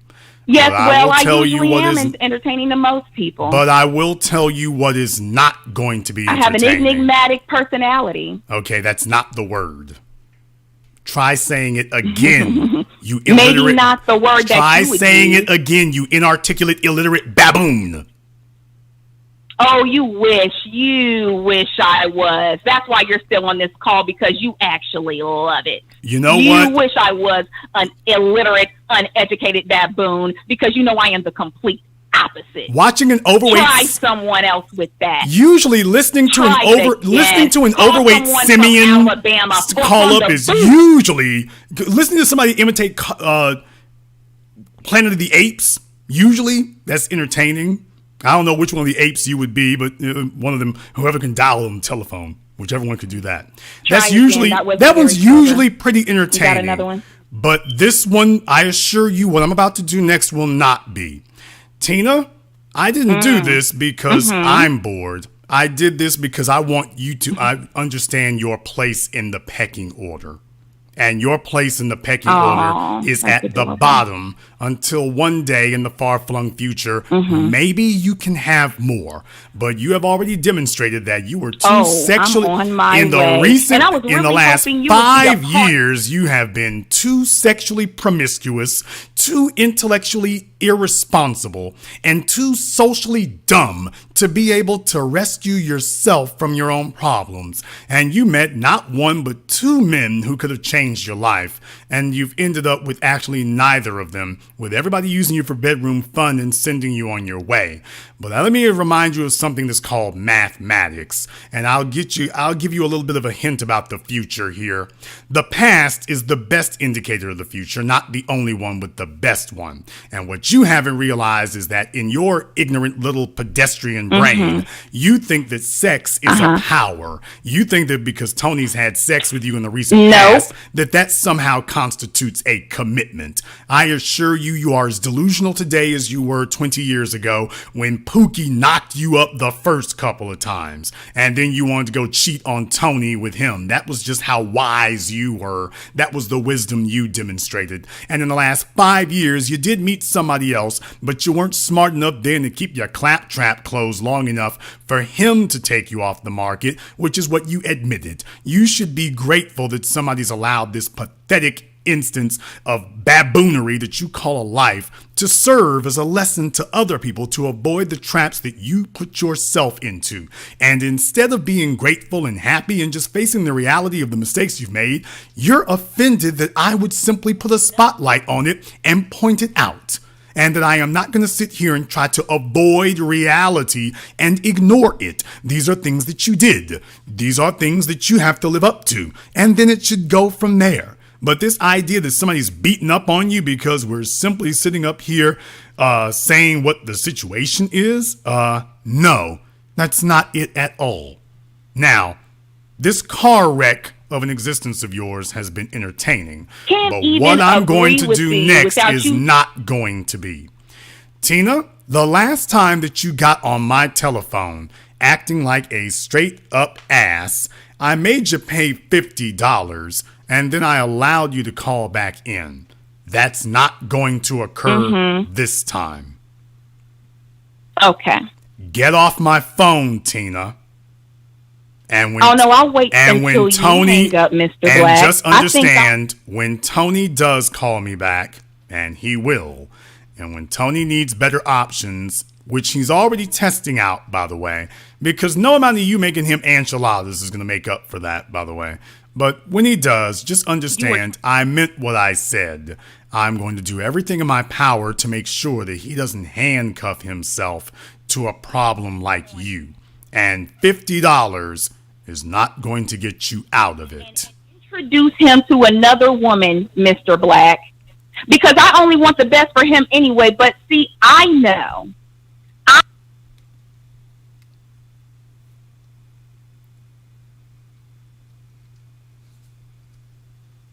Now, I want you all to understand something. Jason, you were mean! Jason, you were this! That's ho babble. That's ho babble. Let us be very, very clear on a few things here. When you have a female, and unfortunately Tina is actually typical of black women today. It's a sad commentary, but we must tell the truth. She's typical. The typical black female today is carrying bastard kids by some other dude. The typical black female today has a life that is a cesspool at best. The typical black female has more sexual partners than you've taken trips to Walmart. The typical black female today is in a constant state of trying to get her life together. The typical black female today has children by the worst males and failed relationships with actual decent prospects. Let me say that again. The typical black female today has children by the lowest level of males and a string of failed relationships by the better quality ones. The lower quality males she wants to reproduce with. The higher quality males she has failure with. Think about that for just a few moments. And then she wants to tell you that she's an authority or that she has a right to be heard. No, You've already gotten into this mess by demanding to filibuster, demanding to monopolize the time, demanding to have all the speech. No, what you need to do now is you need to be quiet. You don't have a right to be offended. You're not worthy of the esteem of being able to invoke being offended. You've destroyed the landscape and turned black women into a laughingstock and an insult and an embarrassment globally. You don't have the right to the privilege of the feeling of indignation. You have to earn indignation. You don't get to jump up here and be indignant. You gotta earn that. You literally just sat up here and told us you were with Tony, cheated on him a bunch of times, got with this other fella, couldn't keep your mouth shut. Yeah, imagine that. Messed up that relationship, and now you trying to pivot back to Tony. So you're not trying to get Tony because you really want to be there. You're trying to get Tony because he's the last train leaving. That's the issue there. You want Tony because he's the last train leaving. That's your problem. That's what you are trying to get at here. Tony isn't really what you want. That's not really what you are interested in. You're not. You're not interested in that. This is exploitation. Rule number 2, black women do not respect black men, yet they want to make demands. Tony is the same guy he's always been. He's the same guy he has always been. And you abuse that. You damn right. You need to crawl on your belly like a roach.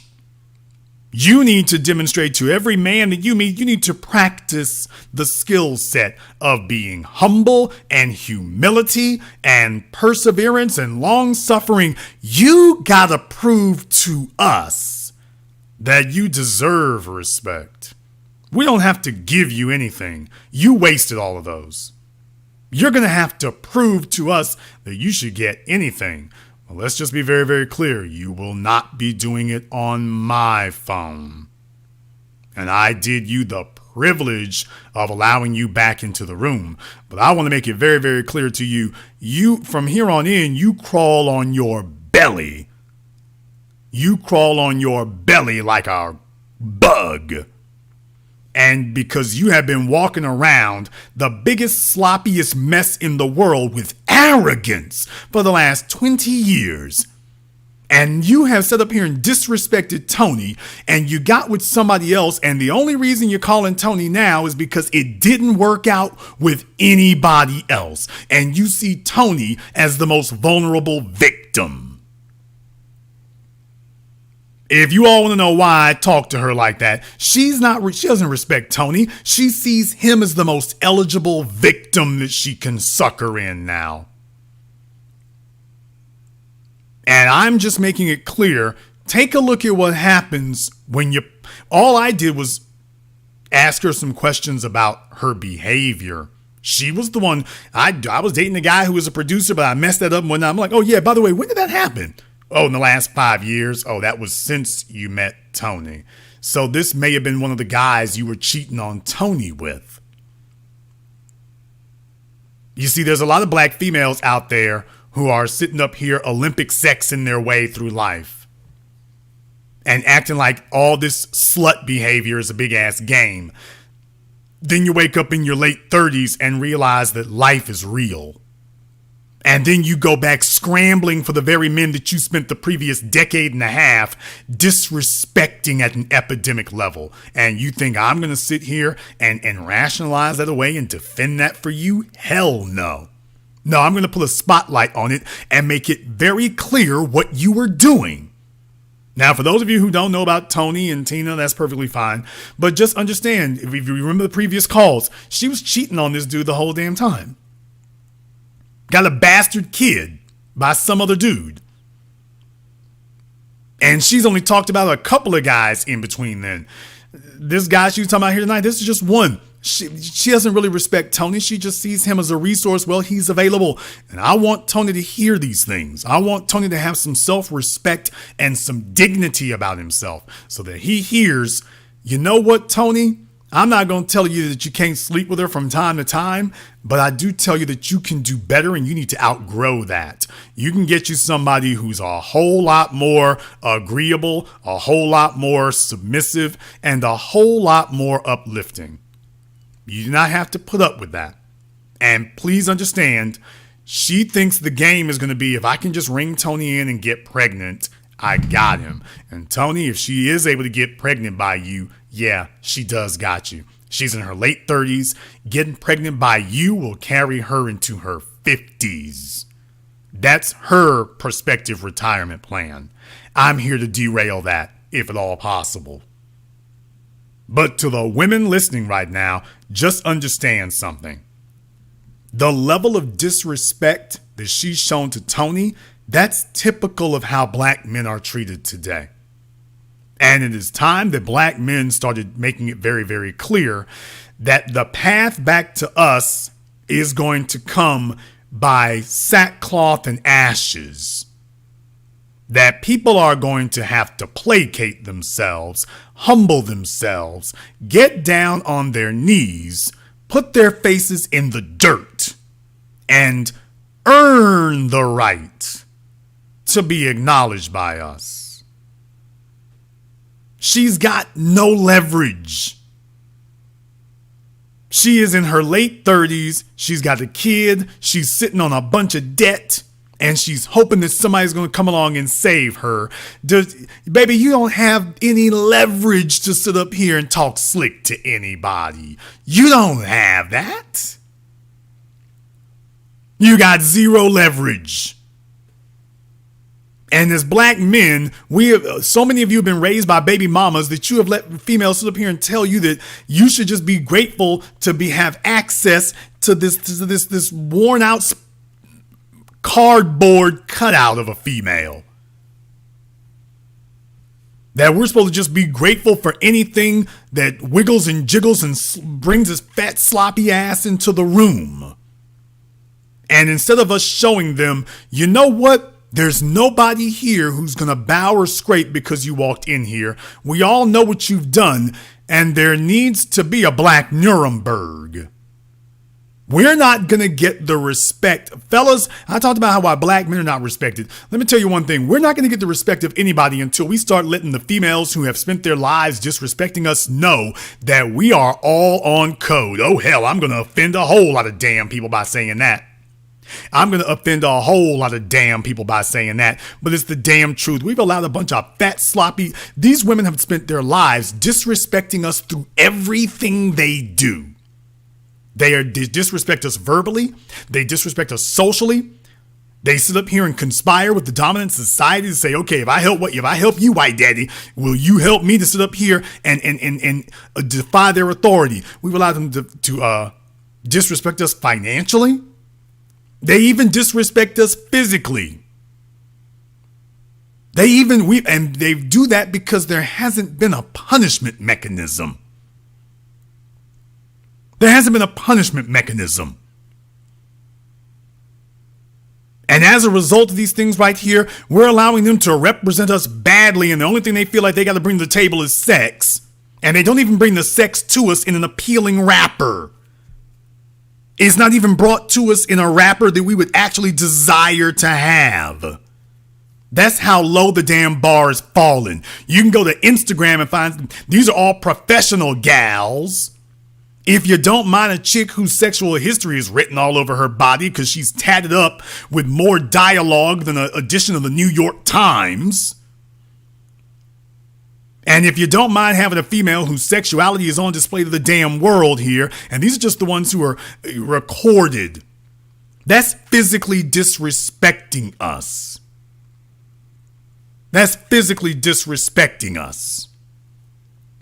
And as black men, we have spent way too long. I want to make sure that everybody understands this. That going forward, I want to teach these young fellas here enough of the damn congenital disrespect. Enough of that. We've allowed them to do that and to do that and to do that. And all we've really done in the process is teach people how to disrespect us. No more of that. I'll make the enemies. I'll take the hit. I'll take the hit for that. But I am not going to condition these young men to believe that the decades of disrespect that they've suffered need to be rewarded.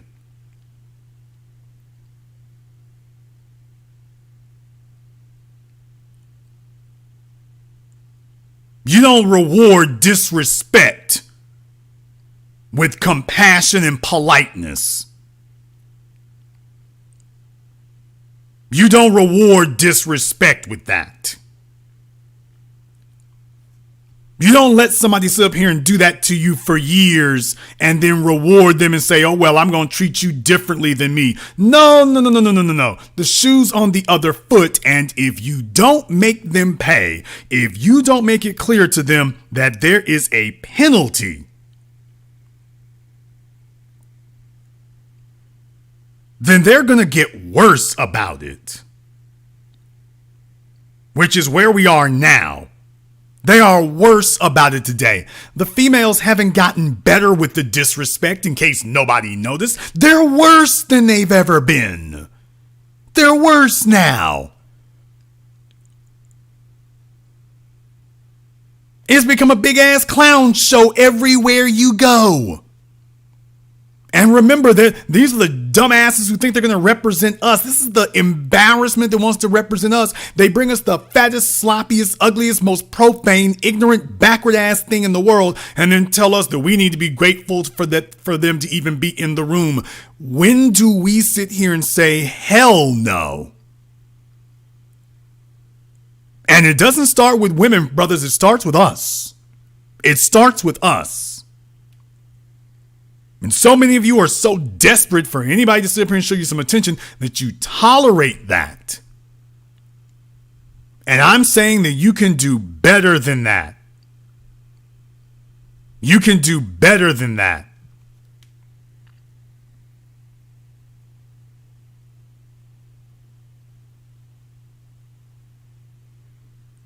Just to be clear here, I'm not sure who it was who told D that area code 929 was on the line, but area code 929 is not on the line. Area code 929 is not on the line. If you want to give a corrected area code, or if you actually want to get on the line, I can see about getting you there, but you're not on the line. See if you can correct that. Caller from area code 225. You're on live with The Business. What's your name? Where are you calling from? What's going on, Jason? This is Jordan calling from Baton Rouge. Jordan from Baton Rouge. What's on your mind? Yes, sir. So for starters, I do agree that, black women aren't deserving of respect. But I think the main point is to shift the focus on the men. Because obviously, this is a war that we are in. And in many wars, even though women and children do get caught up in it, they really aren't expected to go to the front lines. So I think that if black men can actually, get ourselves together, which we are doing, but, much better, much quicker, much faster, things will start to change. Because even, I'm 23 years old, young black women my age, they don't know what a black man is capable of in America and what we actually are able and capable of turning into, once we buckle down and, get on the plan and start becoming the best version of ourselves. And so, like you said earlier, it is worse, but I think it's going to get worse before it gets better because we have to speak through actions now as young black men. But I do agree. That's pretty much all I had to say. Well, thank you very much for giving us a call tonight. Please do give us a call again. Let's just be very, very clear about a few things here, folks. You don't get to disagree in the chat room. If you have a disagreement, you have to call in. So, if you've been told to call in, you need to be on the line. If you do not get on the line, then you're going to get banned. But you are not going to be able to, you not get in the chat room and think you're going to troll all night or make contrary comments all night. If you want to make a contrary comment, you exit the chat room. Those are the rules here. If you wish to be contrary, you must leave the chat room and get on the phone. Let my mods know you have a disagreement, and they will inform me, and you get bumped to the front of the line. If you attempt to stay in the chat room and do not get on the phone, then you'll get removed. Caller from area code 518, you're on live with The Business. What's your name? Where are you calling from? Well, good evening. Peace and blessings to all. My name is Miss Foskey. Hello, Miss Foskey. And I'm a black woman. I could almost tell. Where are you calling from? I am calling you from Latham, New York. And state. Are you slow down, ma'am? We do not talk over the host here. Yes. Slow down. Oh, I'm sorry. You're able understand for all my callers and the folk in the chat room. My callers can hear me just fine. I do an audio check every time I start. They can hear me just fine over the phone. My voice is booming over the phone. So sometimes they get carried away. Okay. Now let me find out here. Are you calling me from home? Yes, I am. Okay. And how old are you, Miss Foskey? I am 41. Okay, and do you have any children, Miss Foskey? I do. Okay, how many children do you have? 2. And how many times have you been married, Miss Foskey? I have not. Okay, Miss Foskey, and what size do you wear? Is that relevant? Yes, ma'am. It is extremely relevant. Yes, it certainly is. Absolutely. Why is that relevant? Because a woman's outside reflects her inside. I'm not comfortable with answering that. Okay, then we will put you somewhere around. You sound like you're somewhere around a size 14. So we'll just peg you right. I'm pretty sure I'm not far off the mark. Even if you were smaller than that, which you ain't, but even if you were, I'm pretty sure you could pass for at least a size 14. At least. I'll give you that. Okay. I'll give you that. When a woman tells you she's 40 with 2 kids and no husband, yeah, that means she's a little husky. That's what that means. So you start putting the arithmetic together. 40 years old, 2 kids, 0 men. All right, there we go. That carry the 1 that adds up to a size 14, 16, somewhere in there. And I could swear when she first got on the phone, I could swear I heard that smoke alarm chirp. You heard a smoke alarm? I could swear I heard a smoke alarm. I could swear I did. But my TV is on in the background, but no. All right, we'll see.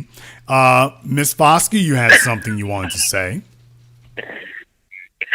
I was drawn to the channel by the comment here, and I do understand that a lot of black women are lost, and some don't really have that knowledge of self, first and foremost, but just like any and everyone, I think we are deserving of respect.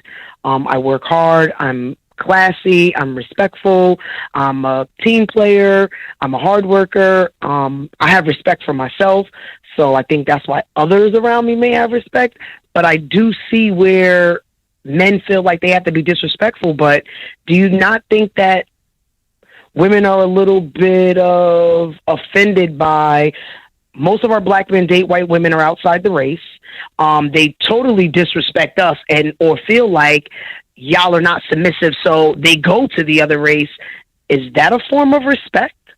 Is that something that we want to carry on? However, I love my black people, so I think that us working together, we both have equal, somewhat, parts to play in this, but we have to work together and build with one another. I don't know the situation, what made you start this. I don't know Tony or all of that. I didn't hear about all of that, but I just was drawn to it by I'm a black woman. I do deserve respect.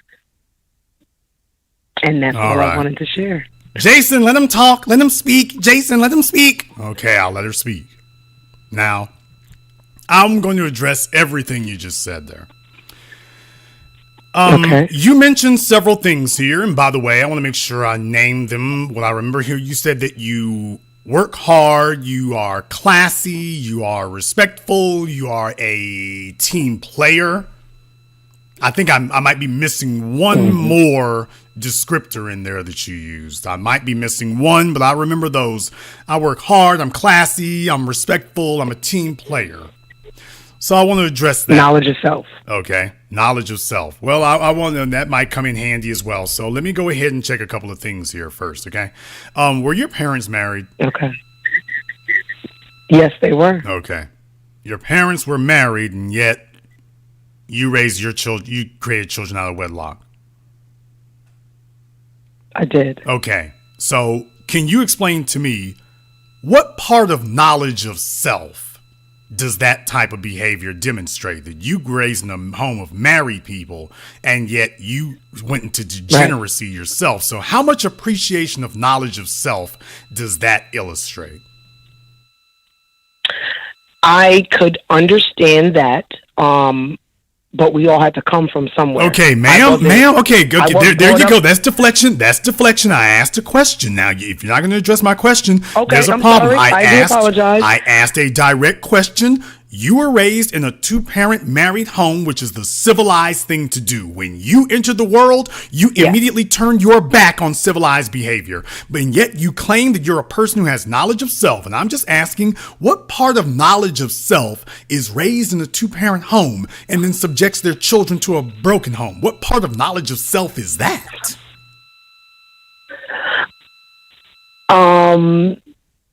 I did still raise my children in a two-parent home. My knowledge of self was I didn't want to be married. I didn't feel that the government or another agency, I had to pay them to take your last name and then be chastised because at the time. You said that you raised your children in a two-parent home.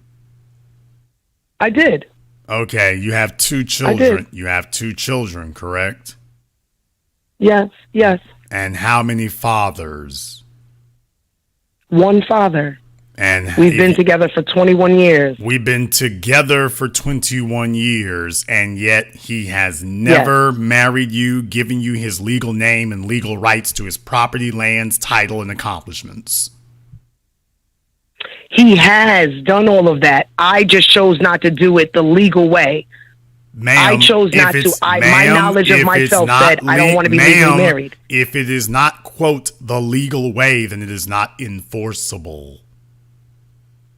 I can understand that too. Okay, you're talking. This is the problem that females today, remember what I said here, they resort to delusion and coping mechanisms in order to avoid reality. You're talking to me like I'm a stupid child who doesn't understand what the laws are and what rights and privileges and powers that state marriage gives you. You don't have any of those. Right. Tell me what it is that tell me what of his you have a legal right to other than his children. I want to say that a lot of things between us were unspoken.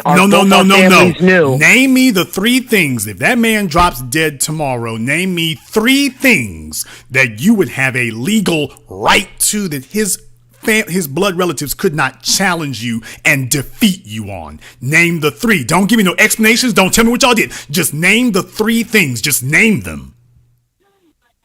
His life insurance policy, his property, his cars, his dog.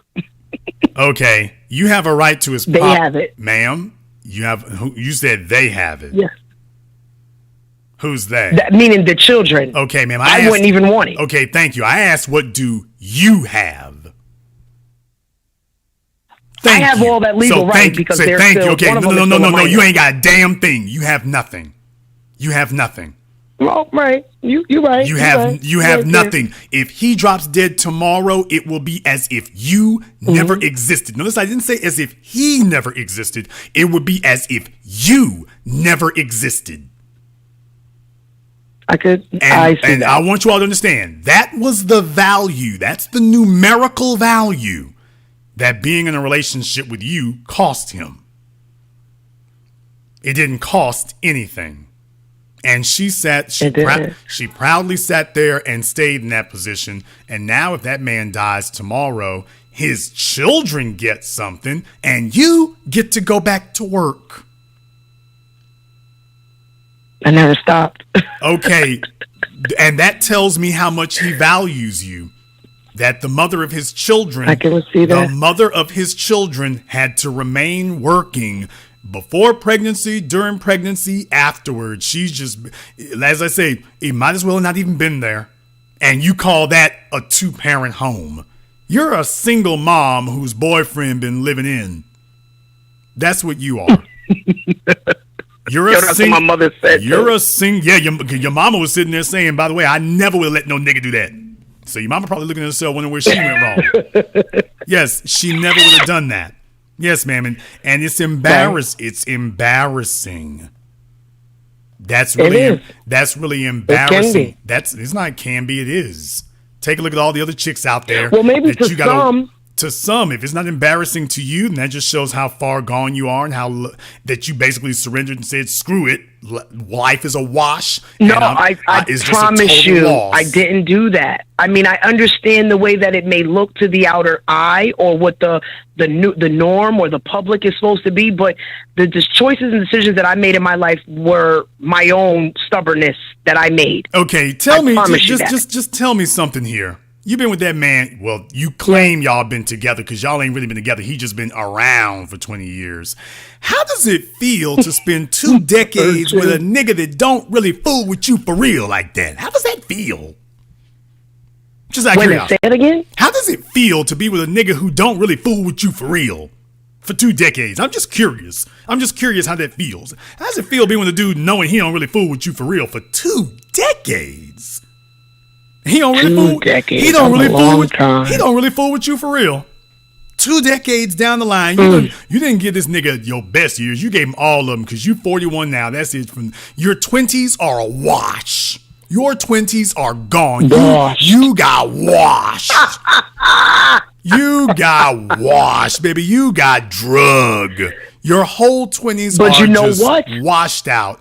And after all, you gave him your peak sexual years, your peak feminine years. You gave those to him. And now you're on the phone telling me, by the way, Jason, I spent 20 years with a dude and he never really fooled with me for real. I got 2 kids with him. He did ask a couple times. I got a ring and everything. I just didn't want to marry him. Ma'am. He was a street pharmaceutical. Ma'am, what am I doing? Ma'am, if he was so bad, why did you demand to have not 1 but 2 of his children?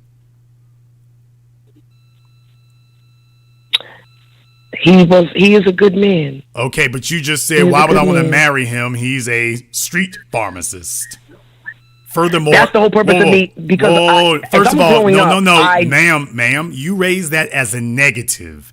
And by the way, do you realize you raised that as a negative about him? Wait a minute. But you've been laying up with him for 20 years. So if you're trying to say that as if that's negative about him, what does that say about you that you wanted 2 children with us? Not 1, but you bypassed all these other males in the New York state so you could get 2 children by that guy. So what type of person are you? While you trying to get deflecting attention on him, wait a minute, let's back up. What type of person are you that you wanted 2 children with him?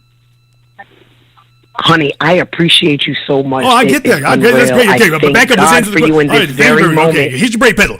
What type of person are you, though, that you wanted 2 children? No, this is what I'm saying. Like, I am a person that's still learning and growing. I learned a lot in that relationship and as a mother with these 2 children. I understand this is the place that I wasn't supposed to be and that we were going to marry, but I had to take, and I ain't no but about it. I looked at it and said, you know what? I'm not really happy here. And I had to make a change. Now I am the single mom. You can't taking care of my children. Ma'am. But they're older. I'm not really happy here, and I had to make a change. What was the change that you What was the change you allegedly made? The change that I made was I walked away. But you said that you raised your children in a two-parent home, and you said that he and I have been together for 21 years. Now you're saying y'all are not together. You're changing. You're changing your story on the fly. This ain't looking good. We just broke here. Now you're claiming. I mean, we still, see each other talk and everything, but he lives in his own home. I live in my own home now. Now you're claiming that you two broke up. Now, you didn't say that at the beginning of the call. Now you're saying y'all broke up. So you weren't broke up before now. Now you're saying put all of that information out there. Now she's saying they broke up. All right. That's great. That's wonderful. We're done. I do apologize if I didn't make all of that stuff clear. When did y'all break? When did you break? 21 years. When did you break? Okay, you're 41 now, correct? Yes. Okay. I am 41 now. So you all just broke up this year? This year. Well, within the past year, I want to say, because this is the beginning of this year. So within the past year, I want to say maybe like August of the summer of last year. So it's almost been a year that we've been outside of, we're not living in the same home now. And it's a different type of respect level. I feel different. I'm learning things different. I'm seeing things different. But When's I the last still time, feel like ma'am? I don't want to get legally married today. When is the last time you slept with him? And be honest. You know I can tell if you're lying. I'm being honest. I wanted November. It was in the beginning of November of 2019. So you're telling me that... Honest to God and truly. You're telling me that you all stopped sleeping together 2 years ago when you only broke up with him a year ago. Yes. That means the only way that makes sense is if he was sleeping with other women. That is literally the only way. It's never been brought to my attention. I've never had any interaction with another female. I live in Latham. He lives in Albany. Ma'am, the only way that makes any type of sense is if he's laying up with somebody else. That makes no sense that he would be, quote, in a relationship with you over the last 2 years, and he stopped having sexual access to you 2 years ago. That doesn't make any sense unless he got somebody else to take care of that for him. So let's just put it on. Might have my ass. You know damn well if you stop sleeping with your man and he's all right with not sleeping with you, you know damn well somebody else been doing that. Not unless he's got erectile dysfunction or something like that, and sex just don't really matter to him. Now, if that's the case, all right, that makes sense. But you're not silly. You know better. Know better than that. I do. You're absolutely right. If he got a chick in the Uber, ma'am, do not talk over the host. You know full damn well if he got a heifer in the Uber. You know damn well if he called the Uber and he got a chick getting rolled over. Some of them get flued out, others of them get rolled over. You know damn well if that's what he's doing. You know it. That's what I said too.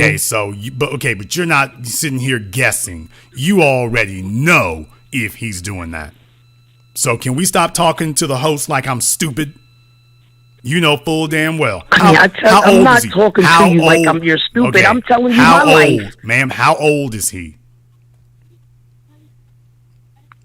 How old is he? Say what? 41. He's also 41. Does he have any children with any other women? No, he does not. Okay. Allegedly. Because you're not legally married to him, which means you don't really have any legal leverage to even be upset about it, to be totally honest with you there. And you're claiming that at 41 years old, unless this guy's got some sort of physical problems or whatever, he didn't just stop sleeping with you and everything's all right. So let's not talk like that. You two are still... Did it ever occur to you maybe I stopped sleeping with him? No. Does that even matter? No, because you have no... That doesn't matter? Okay, ma'am, if I may to be brutally honest with you here, you're 39 years old. A 39-year-old size 14 with 2 children. You ain't got no leverage. You have no leverage. I don't? You have a 39... Where are you at? A 39-year-old with 2 children. Where's your leverage to withhold sex? Where is it? Tell me. Enlighten me. Okay, so wait, I will enlighten you. First of all, the reason I called is because my first comment on your thing was, I can't be submissive. I'm an alpha female, very aggressive. I'm learning to tone that down. Ma'am, there's no such animal as an alpha female.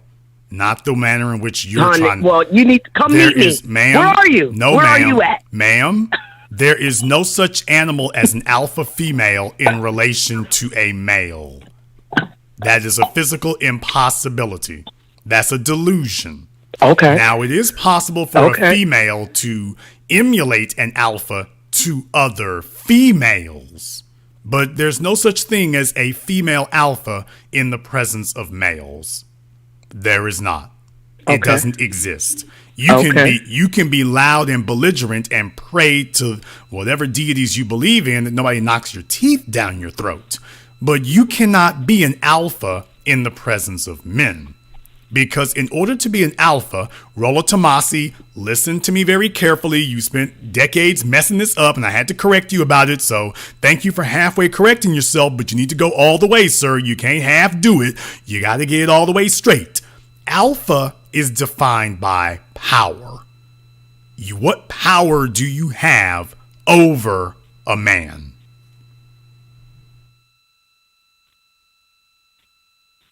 That's a direct question to me? Yes. What power do you have over a man? I think the power that, it may not be over a man, but the power that I feel that I have is that I'm independent. So a man gracing my presence that has no power or required. Ma'am, that's not power. That's a state of being. Oh, okay. That's not power. Okay. That is not power. I'm independent. What the hell does independent mean? Where did you say you lived at again? What L? I'm in Latham, New York. Okay. I'm upstate. You're in Latham, New York. Now, you say that you are independent. How do you define independent? I work, I take care of my bills, I have ownership to my home. So you have diminished power, and this is what females today do. You all have diminished and diluted the definition of power to I'm an adult. Everything you just said is, but I'm a significant adult, though. Everything you just said is bare ass minimum, scraping the bottom of the barrel basics. And you just tried to elevate it as if this is something special and extraordinary. What you just said is being a basic broad. That's basic. Okay. I have a roof over my head and food in my belly. I'm special. What? Excuse me? You have a roof you're able to put a roof over your head and food in your belly, and that to you is a power move? I mean, okay, ma'am, you do realize there are you do realize there are high schoolers who can do the exact same thing. That's doing what I'm doing? But you call it exactly. But you called it power. But you called it power. No. So, but you called it power. No. Well, you asked me. That's how I feel as far as in the presence of this particular man or certain men that I've come across. Okay, because if you can't do those things for yourself, no, ma'am. Does that make? Do you have power over me just because you got a ding-a-ling between your legs? No, ma'am. Power is a dynamic. Now, what you really mean to say is that most of the males you've dealt with have been bummy and deficient, and that you, compared to the bummy and deficient males you've met, you feel powerful. Well, yeah, they're pathetic and weak. So that's what I just was saying. Yes, ma'am. I'm sorry I didn't say it like that. Right, but just because but here's the problem. The problem is those are the only males you're eligible for. Now, that's the element that you are missing and disregarding. You didn't end up with them by accident. You ended up with them because that's what you qualify for. A size 14 with 2 kids, a 39-year-old size 14 with 2 kids qualifies for a nigga that's struggling. She doesn't qualify for a guy who's got his stuff together. She doesn't qualify for a guy who can afford to pay the whole bill at Red Lobster instead of going 50-50. She doesn't qualify for a guy who can take her shopping for a pair of tennis shoes. She doesn't qualify for that. You qualify for a guy in New York State who is struggling. All right, so tell me what I got to do in New York State so that I can be out of that qualified list, because that does seem like really below the barrel, and I feel that I'm more than that. Okay, you can feel whatever. So can you help me, please, Jason? You can feel whatever you would like to. Here's the real question: what type of men are attracted to you? Because that's what your value really is. You can think of yourself whatever you want to think of yourself and be delusional if you wish. But where is the reality? Oh, that's easy to figure out. What are the caliber of men who are approaching you, offering more, listen carefully, offering more than just sex and offering actual tangible, concrete benefits? What type of men are approaching you? Maybe some older men that I'm just not attracted to. Okay. Maybe what does that tell you? Construction workers that I'm just like, no. What does that tell you right there? This is the usual spiel and motif of lies and excuses that women tell today. Well, I wasn't attracted to the guy. Okay, so you're telling me you only attract men that you're not attracted to. No. I'm okay, saying that's what you other just than said, those guys that you said that are bottom of the barrel. No, these I'm are asking other guys that have approached me. Okay, ma'am, I'm asking you again. What type of men are approaching you? What type of men are approaching me?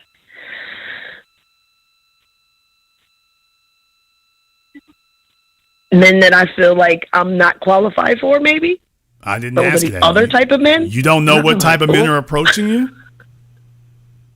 I do, I'm telling you. And I think sometimes that nice blue-collar man that says something to me, I get nervous and be like, oh, my God. Okay, but here's my thing. And I'll pull away. Okay, but you said nice blue-collar men. That's great. That's wonderful. Do you make more money than they do?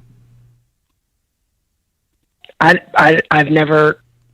I thought that was inappropriate to ask. Okay, here's okay. You know what the problem is? The problem is that, let's be very, very serious here, ma'am. You know full damn well if a man makes more money than you. There's no way in the world that, ma'am, there's no way in the, unless you sitting up here online on Tinder, and that means you ain't meeting nobody at all. But you know damn well if this guy told you what he does, ma'am, you're 40 years old in New York State, right outside of Albany. If you know full damn well what a man makes in New York State simply by him telling you what he does for a living. Don't sit up here and lie and say the men are talking to you and you're not even at least finding out if they are employed and what they do for a living. And you just sat here and say, well, blue collar guys, you know what these men do for a living. Thus, you know what they make. No. Okay. So, all right. So let me rationalize. I mean, let me just break it down. Just the last two. Within the past 2 months, a man that works and has been working at BJ's faithfully, got a 2018 nice car, own crib. We're friends. We talk, and I can see that he was trying to press the issue, but I just wasn't there. Another gentleman who works at the college that I work for SUNY. Another gentleman, now he's talking to me, and anybody that talks to me at the school, because I'm the only black person in HR, so I feel like I don't want to say too much. Like I don't want to seem like I'm okay, ma'am. Okay, you're telling me, I am aggressive, ma'am. You're telling me that men are approaching you. You ain't said a damn thing about the men. What do they do for a living? Oh well, like I'm telling you, the second guy, he works for diversity and inclusion. I'm not too sure of his title. Okay. But the college, the way that their things are spread out, you don't know how much a person makes. Ma'am, yeah, you do know how much he makes. Let's be very, very clear. Didn't you just say you work in HR? I do. Okay, now and does he work for some folks say SUNY. Down here in the South, we say CUNY. Are you saying that he works for CUNY also? Yes. Okay, then why are you talking to me like I'm stupid again? This is what I'm talking about right here. You're talking to me like I'm dumb again. You work in HR, and you're telling me that you don't know the salaries of the people who work there, and you work in HR for CUNY? You work in HR for CUNY and don't know what the folk are making. Yes. Do you realize what an insult to my intelligence you're doing right now? No, honey, because you're not. I don't think that the unit that I work in for HR, we can, if there's something going on, we have to look up employees. I don't just randomly look people up to see how much they make. Man, but okay, part of your job in HR is you are familiar with what these salaries are because you all handle people's salaries. Actually, I don't. I'm in the actual. I'm actually in time records unit. So I really just handle them they're punching in and out, any of their overtime, any accruals that they do. That's what I do. Okay, thank you. If you handle their time, then they're sitting up here yelling at you, talking about they didn't get paid as much as they should have for their time. By definition, you have to be able to see what they're making. I do not. All I have to say is this person worked 4 hours. They were supposed to get 4 hours overtime. You are trying not to how tell, much they get an hour, none of that. I don't do money. You are money. trying to tell me that a human resources, and by the way, how long you been working in HR for them? 3 years now. You've been working for them for 3 years now, 36 months. And you're telling me that somebody who's been working in HR for 36 months is not familiar with the pay grades for the employees there. There is staff assistants. I promise you, I'm not talking to you crazy, but there are staff assistants in every unit that make as little as $28,000, and there's some that make $90,000. And you all have the same title, job, but their pay grades are different. It is your job. You work in HR, but you're telling us that you are not familiar. After 3 years of working in human resources, you are not familiar with the pay grade of your human resources. I'm not. I've watched other people that work for New York State that have abused their privileges to be upset with other people just to look up other people's business. What am I looking up someone's salary for? How does that affect me? I didn't say anything about looking up their salary, but if you've been working in human resources that long, that's like somebody working in the academic administrative office and not knowing what the curricula is. No, well, I think you may need to see this a little bit different. My job does not deal with salaries at all. If I wanted to know something, I would have to go look it up. Let's try this. That's not my job. Okay, let's try this a different way. You know full well that an administrative assistant does not make as much as a professor does. If that guy's been a professor for 10 years, you know he's making more than an administrative assistant.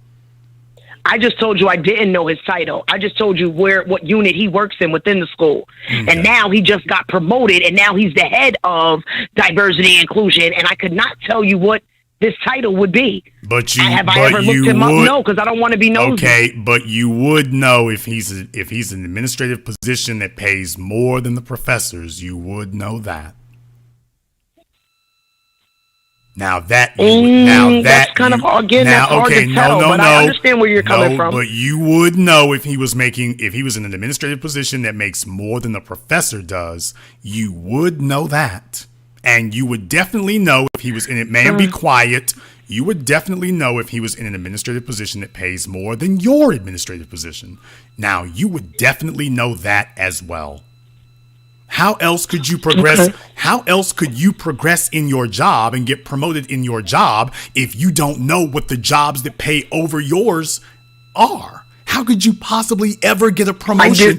Why would you ever even try? We didn't say that. Ma'am, why would you ever, you work in human resources, why would you ever even try to get a promotion if you are utterly ignorant of what the positions above yours that pay more than yours are? You're claiming you don't know what they are. Then I'm not. We can only assume that you're never going to try to get a promotion, raise, or anything else, because you just said after 3 years, I am totally ignorant of anything that pays more than me. I don't know anything about the positions above mine. What I said. That's what you just. That's how you broke it down. That's that's what you said. You said I don't know anybody's job. I don't know what they make. No. This is be very, very clear. You're not going to misrepresent me. You have spent minute after minute after minute after minute saying you are totally unfamiliar with the salaries of anybody else there. And when I drilled you about it, you doubled down. I don't know anything about it. And now you're claiming, well, all I know is his position, but I wouldn't know what it pays. Well, then by definition, you're going to have to stay in your position for it. Then by definition, you'll never apply for a different position there because you don't even know what's above yours. Then you can't because you don't know what the positions are that pay more than yours. By definition, you've never looked. So I since do. you're not familiar with the positions I may that not pay know more that, than yours, but we're all in different bargaining units. UUP is separate from ma'am, CSCA. I know how unions. I'm in a CSCA position. I so the know position how that unions I work. upgrade to is Ma'am, CSCA position. let's be very, very clear. Don't talk over the host. Second of all, you know what the positions pay. Anybody can open up a want ads. Yes, I do. Anyone can open up a want ads and see what they pay. But you just sat here for minute after minute claiming you didn't know. All you know is their title, but you're ignorant of what the title pays. I don't. Right, I am. I am very ignorant to what his title is or what his pay in that title is. Yes, I am. Rule number 5 on your screen. We've seen several examples of this night, and I said this one's actually the most damaging one. They talk to other grown people like we're stupid, like we're ignorant, like we're children, and that we'll just play along with whatever fantasy they throw at us. She literally works in HR, and she would have to be totally ignorant of every pay grade above her. But by the same token, she could never apply for a new position above hers because, according to her, she doesn't know what anybody else makes. Then she would never apply for a new position because she doesn't know any position that pays more than hers. Then why would you do it if you don't know if it pays more than yours? I do know what pays more than Oh, mine, okay. Then and you've I been do lying. know where Then you've how been my lying. promotion Then works. you've been lying this whole time, and you are fully aware of what these men's positions pay.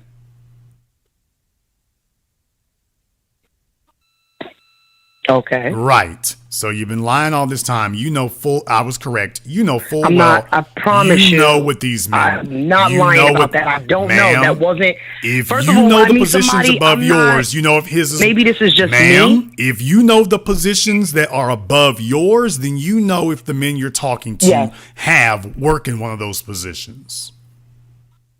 Yes. You might not know everything that is below you, but you damn well know everything that's above you because that's the only reason you'd be there for 3 years is if you want to get in position for something above yours. So if any of these gentlemen you were talking to made more money than you, as I said from the very outset, you would know. Because you're trying you're trying to get one of those higher paying positions. Yes. So if these gentlemen made more money than you, you would know because you're trying to get one of those positions. So if he had one, you would know it as soon as he opened his mouth. So far, you have been unimpressed by the men approaching you. So what does that tell us right off the bat?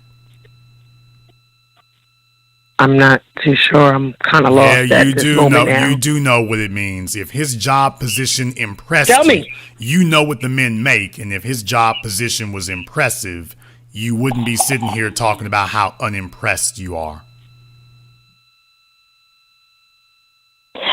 He wasn't really an unimpressive one. He was just, I was nervous. Because you don't really, I feel like, I don't want to fraternize at work, especially being the only black person in HR. Okay, first she said she was an alpha and is real strong, and which means is loud and belligerent. Now she's telling, I'm timid. I'm timid and shy. Rule number 5, people. Rule number 5. What? She's a shy alpha. I'm not. Yeah. I have to respect where I work at. I can still be alpha, but I don't have to go beyond my working scope. That's my personal life now. So now I still have to be this alpha male that I'm telling you that I am at work because, you know what, I like you, you make more money than me, and I think that I'm worthy to have you. My ego and my pride is too big for that. I'm sorry. Where does your baby daddy work at? He works at one of the local grocery stores here. Congratulations. 21. She has been invested. She's been invested for two decades in one of the buggy boys at ShopRite. Congratulations. That's the sticker price on her sexuality. Yeah. And the guys at her job there. And are you honestly going to tell me that you haven't dated someone at your job? I, honest to God, have not dated anyone at my job. My last job, and I've been with New York State for over 7 years now, and I've never dated anyone within that works for New York State. No, I have not. What was your last relationship? I'm a different breed. Okay. What other? Who's another man that you have been with in the last 5 years? If I've been with him for the past 20 years, what other man have I been with for the last 5 years? Can you answer that? I think you can. Then why would people be approaching you if they know you have a man? Because that's another thing. My personal life, I'm at work, I'm doing my work. That's a simple question. So, and I don't wear That's my a simple ring. question. So if I'm at work and you see me and I just seem approachable to you and you say something to me, but you're not saying nothing to me and like dating for, like you're just talking to me nice or paying me a compliment. Ma'am, according to you, because you're the one who's been saying I love it. you, but I don't know. Ma'am, you've been saying that people have been approaching you and that you have been evaluating them. The question was, and please correct me if I'm wrong, and if I'm wrong, let me apologize in the beginning. The question to me was, are approaching her and she's evaluating them. Excuse me? You've been evaluating them and sizing them up. I have to evaluate and size up everyone that approaches me, period. Even if you walk past me, I'm looking you up and down. What's this person? But I don't know what to expect from a lot of people. Right, but but supposedly you're not expecting a relationship either, but you were sure evaluating but you're sure evaluating their relationship potential. I mean, I take a look at that like, oh, he's cute, but I know not to do that, and I'm not going nowhere else. That's the extent of my conversation. I just want everyone to know, I could literally argue these into the concrete point by point and just stop it point by point. I just want you all to know why they call me the authority, because literally I'm catching her at every single one of these fibs. So I could literally sit here all night and keep doing this if I wanted to. Every single one of them. I could literally stop it all night if I just wanted to. But here's my real point. My real point here is that's what you qualify for.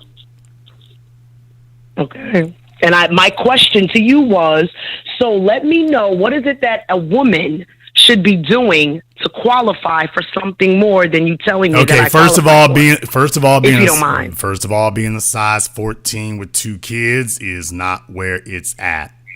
That's the first problem. All right, well, those are things that I can't change my children. Actually, my size maybe, but I'm not. Okay. Here's the real problem. The real problem is change comes from within, not from without. So that's the first issue. Right. But let's just be very, very clear. Women invest in children because women have the delusion that, well, even if the man's not there, the children will be. So women see children as a better investment than a man because they tell themselves, well, even if the man leaves, the kids will still be here. And the problem is the children are not an asset. That's the problem. Children are not an asset. Okay. So, I'm not planning on having any more children. Okay. My children are 15 and almost 21. Okay, but so can we get back to the core of my question? Ma'am, your children are older, but you don't have anything that hasn't. You don't have anything that has invested in you. That's the problem. I didn't ask for the problem. I'm asking for the solution to the problem that you're telling me I have. Now that you know what the problem is, it should be self-evident. Okay. What do you do when you're 41 years old and no one has invested in you? What do you do? First thing you ask yourself is, well, why is it that no one has invested in me? I've asked myself that question, and my answer to myself is because I wouldn't allow them, because I felt like they weren't good enough. And I feel like that's, again, my ego, my pride, my stuff. Okay, slow down. Slow down. Okay. I felt like they weren't good enough to invest in me. Who is they? Right. Well, I'm just talking about him, my previous relationship, my children's father. So you didn't feel like he was good enough for you to keep, so to speak, so many words. I didn't take it there. I didn't keep continuing with this relationship. Ma'am, your baby daddy, who is a buggy boy. I don't like that because we have 2 children and they're older. Your baby. So we're not gonna say baby daddy. Your the baby, father of my children. Your baby I daddy. like that better. Your baby daddy, who is a buggy That boy. sounds so ghetto. Buggy boy / street pharmacist. He's such a great dope boy that he's got to work at a grocery store on the side. Interesting. Mm-hmm. I'll cut to the chase here because that's not answering I'll cut to my the question. I'll cut to the chase here because we've been on the phone here for a little while, and I pretty much made the point about this right here. There needs to come a time when a woman realizes that it is time to exit the arena, that the game is over, right? That the game is done, and that there's nothing more she can do. Or, in the words of Superman from Man of Steel, Krypton had its chance. Miss Foskey had her chance, and she bet all of her chips, she bet all the marbles on that guy.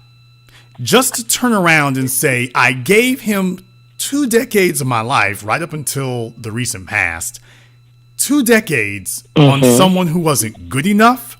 What I'm telling you is you're being delusional.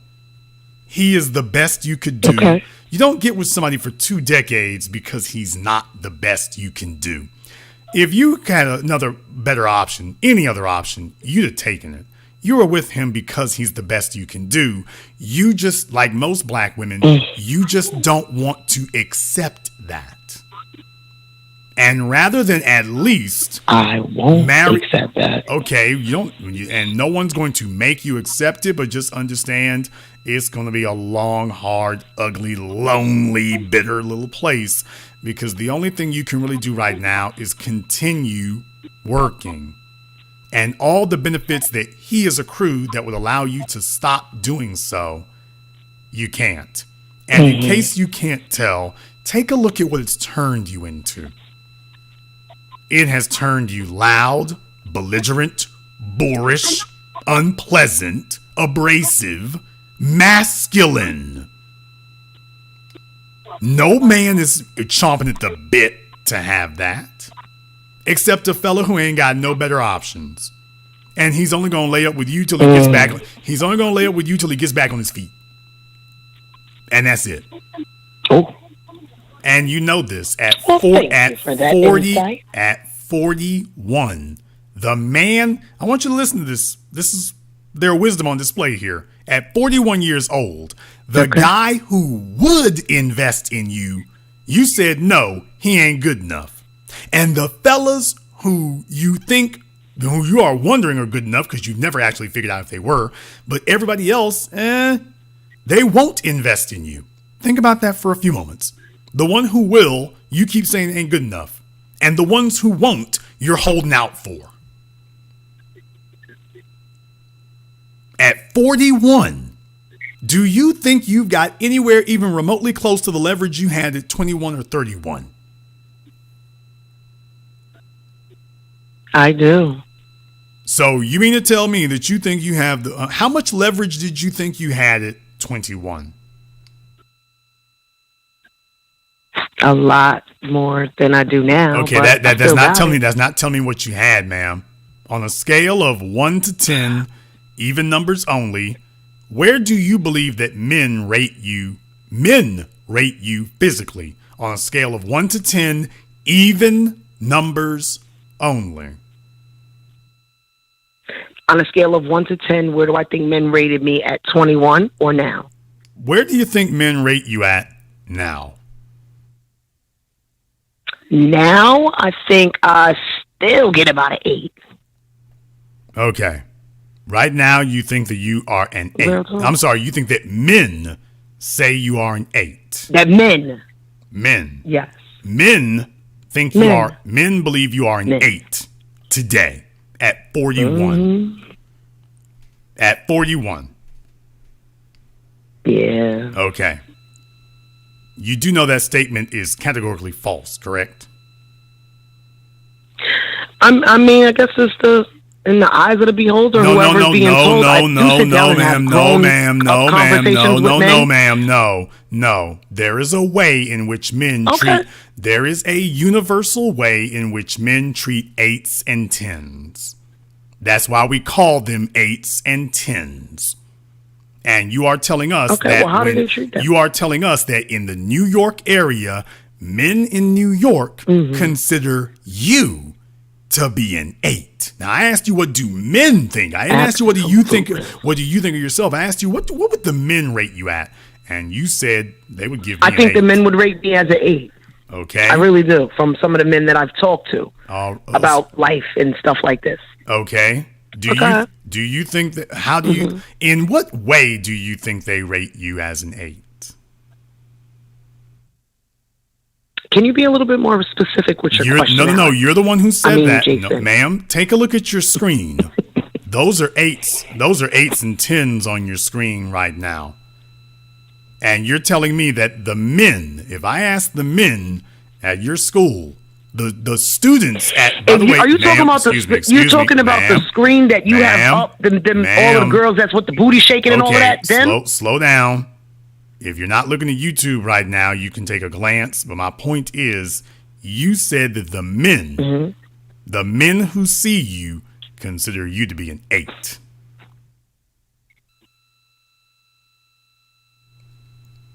Are you and I friends on Facebook? I don't do any social media.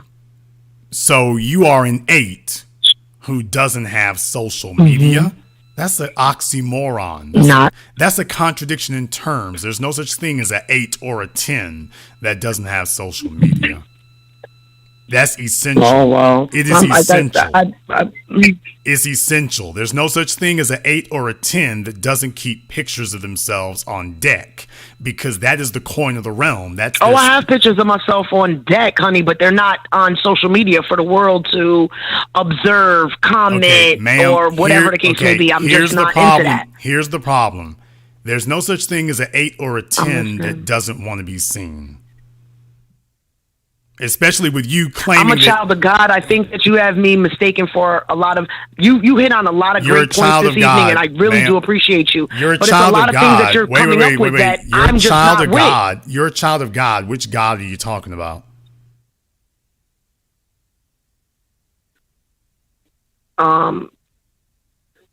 What do they call him? Jehovah. Okay. Do they call him? So you're a Christian. Abba. Do they call him? No, I'm not a Christian. I'm not in that category. I'm spiritual. Okay. I have religion. I'm not religious. Apparently, your religion allows fornication, dishonesty, waffling. All right. Yeah, it does. Clearly, I wouldn't say my religion. Right. That's me and the choices that I've made. Allows that. Ma'am, like I'm holding myself accountable for any and all actions that I do take in my life. But some of the things that you're saying, ma'am, you do not have to shake your rear end. Okay. I'm a different type of female. Let's not talk over the host, ma'am. Nobody said that you have to walk around with a thong. I apologize. Nobody said you have to walk around with a thong on, but there's no such thing as an 8 that does not want to be seen. There's no such thing. If a chick is an 8 or a 10, she has no problem showing people. So I have no problem showing people when I'm out there, but I'm not a bragger or a boaster. It's not about bragging or boasting. I'm going to get new something and I got to go show the world. Ma'am, it's not bragging or boasting. I got to be letting the world know, I'm here. Okay, I'm not that. It's not bragging. First of all, there's no such thing as an 8 who is masculine, belligerent, and talks as loud and harsh as you do. Okay. Now, a 4 does I have that. others that will beg to differ. Ma'am, show me an 8 a woman that we all can agree is an 8. Show me a public example of an 8 who talks and behaves the way you do. Name her.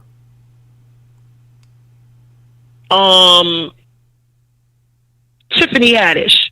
Taraji P. Henson. You said Tiffany Haddish is an 8? What's another one of them women? Excuse me. I get passionate. Ma'am, Tiffany Haddish is Sorry, an 8? Sorry, some type of way. Tiffany Haddish is an 8? Well, actually, Tiffany Haddish is gorgeous to me. So but you're not a man. But you're not a man. What I think other people think of myself. No, ma'am. You didn't ask me what I think of myself. No, ma'am. You're not a man. So you don't get to determine if Tiffany Haddish is gorgeous. Do men in general... Why I can't say that? Because you're not a man. So you don't get to determine if Tiffany Haddish is gorgeous. Men are the ones who determine if Tiffany Haddish is gorgeous. Where the hell you been where they said Tiffany Haddish is gorgeous? I mean, she's all black women to me are beautiful, regardless of their uniqueness. And when they're bold enough and they can stand forth and be whoever they are and say whatever they want to say, you just got 10 more beauty points from me, in my opinion. Tiffany, that's from me. No, you black men in general, ma'am, men in general do not consider Tiffany Haddish to be gorgeous. They just consider her to be the least unattractive among female comedians. Are you serious? You have never, ma'am, excuse me. You have never seen Tiffany Haddish held up as when men are having a general discussion about beautiful women, they don't bring up Tiffany Haddish. She only gets brought up in direct relation to female comedians. Then nothing out. Maybe I'm not having the right conversations with other people. Excuse me. You've never seen it. You never saw it on Facebook. You never saw it on Twitter. Nothing outside of that. Nothing. I don't outside do social media. Okay. You've never seen it or heard it anywhere else either. Nothing outside of it. Nothing. Actually, I was watching The View the other day when Whoopi and her little colleague, that's women, so I guess that don't count. No, keep making my point for me. No. He is a handsome young man. Keep talking and making my point educated, self-righteous man. Did you say... And that's who she landed? Did you say Common? I did. Okay. By the way, let me think this over. My opinion. Let me think this over for a moment. Because she just named Common. Hey, isn't that the moron who was dating that? Isn't that the moron who was dating that slutty? What's her name? Erica, that slutty nutcase Erica Badu. Are you serious? Yeah. Isn't he the same one? Isn't he the same one who was running around with her? By the way, he did, I think, date her too. Oh yeah, all right. I just wanted to make sure we were talking about. I just wanted to make sure we were talking about the same. No, this goes to taste in women. The bar ain't very high. The bar ain't very high for him.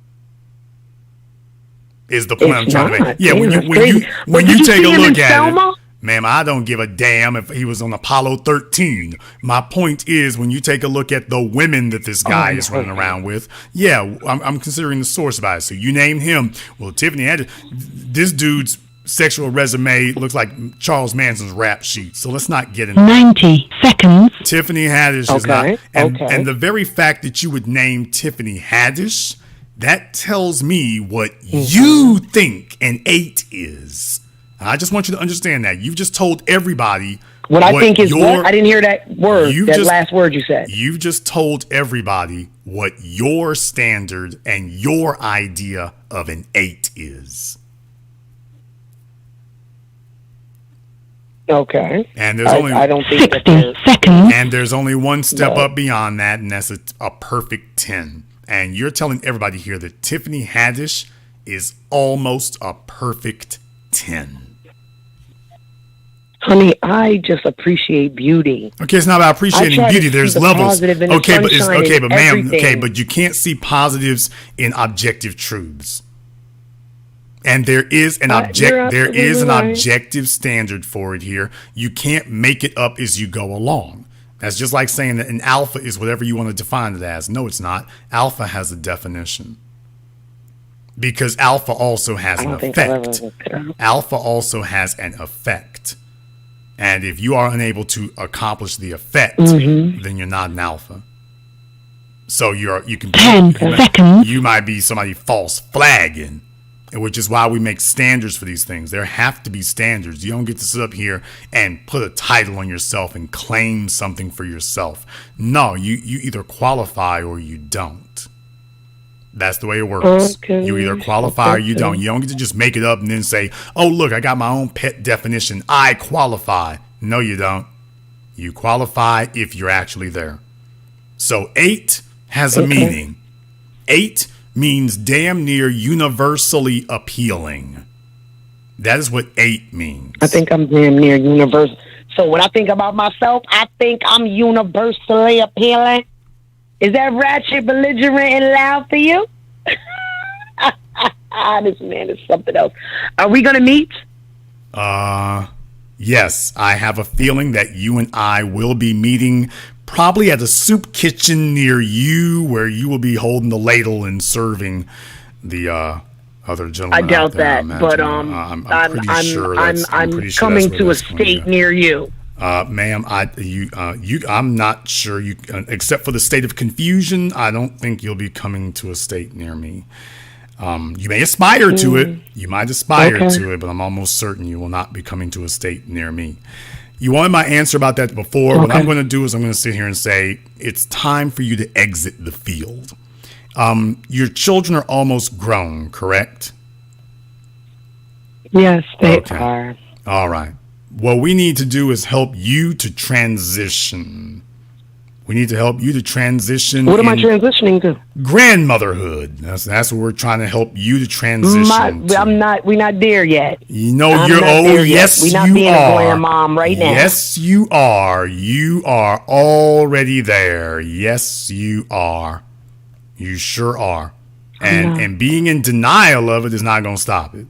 So let's just be very, very clear. So that's why I want to come to a city near you. So how am I going to reach out so I can tell you all my greatest accomplishments and where my life ends up in the next year or so? I don't have an opening for grandmas going wild. I don't have that. And I don't have an opening for a size 4. I'm not a grandma going wild. I don't have an opening for size 14s either. I don't have that. And what I'm doing here is I'm being honest with you about it, because here's the real problem we have.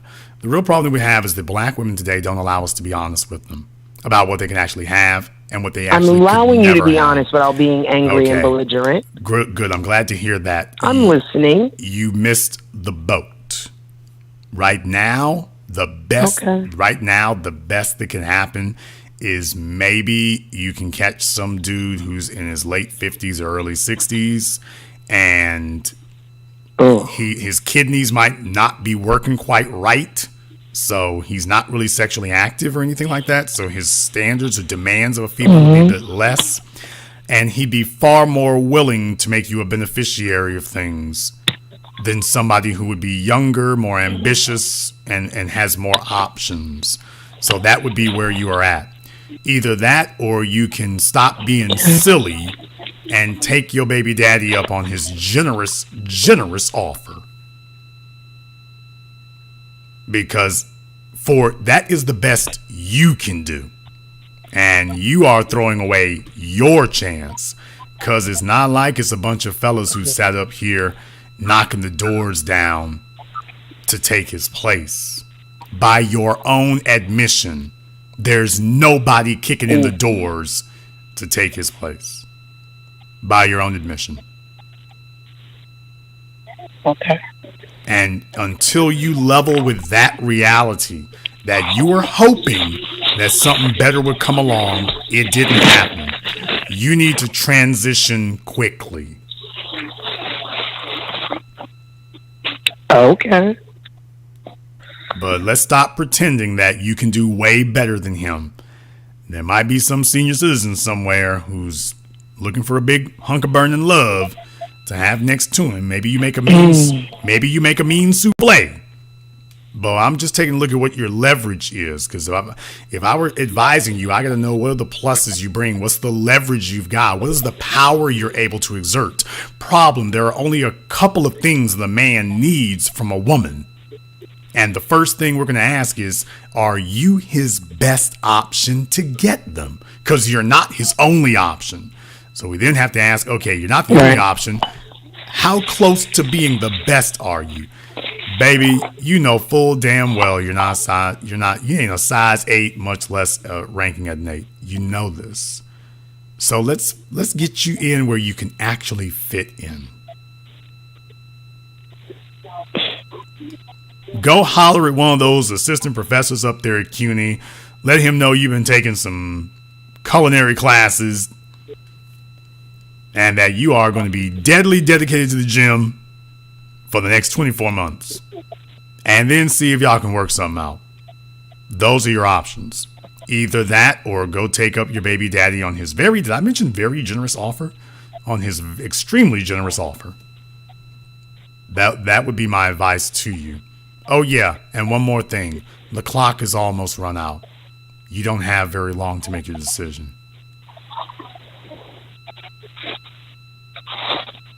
Okay. Thank you very much for giving us a call. And by the way, thank you. Call me back in 6 months. I'll see about it, but I definitely tried. If I catch you on YouTube, I definitely have to give you a shout out.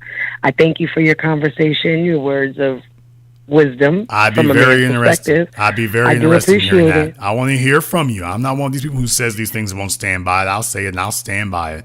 So I would love to hear back from you in 6 months.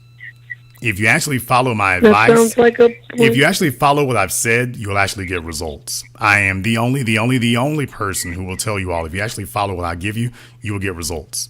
Now, everybody doesn't get the same answer. Tina needs to go to a monastery or a nunnery. In your case, you might be able to pull off a little something with somebody older than you are who has far fewer expectations. Or baby daddy, one or the other. You do one of those, you actually got a shot at having something resembling some concrete tangibles. You don't, well, I suppose when you leave the school, Walmart greeter. Let's hear back from you. I'm going to hurt you.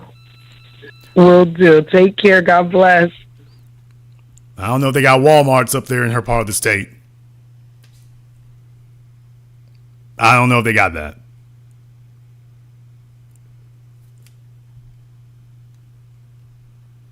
I think I got time enough to maybe take one more call here. Let me get caller from area code 843. You're on live with The Business. What's your name? Where are you calling from?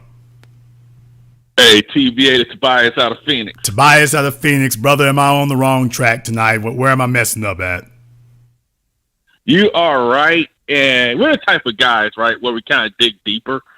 And one thing when I listened to you talking, I think her name was Tina, and it hit me.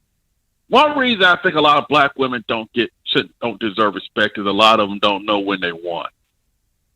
They don't see. No one tells them the truth that you may only have one or maybe at best two chances at meeting that producer who is willing to change your life, who's willing to get the shirt off his back to do whatever it takes to make your life easier because he loves you, he values you that much.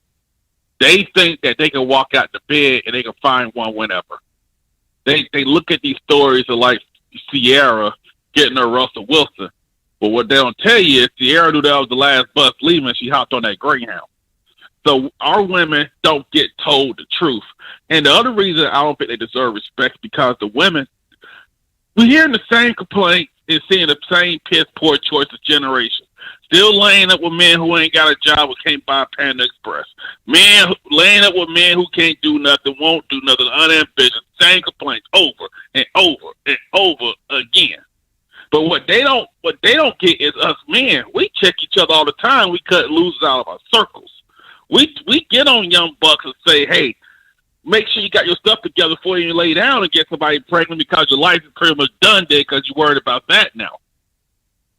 Us men, we do value trying to better our younger men out there. You don't doing your broadcast a lot.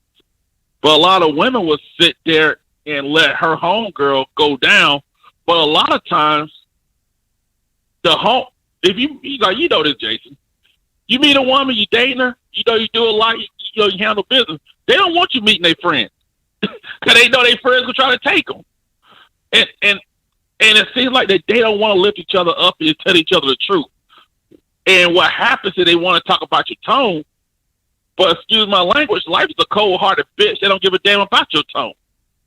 When you left holding that bag by that man who ain't about nothing, what about tone then? I'll say this real quick.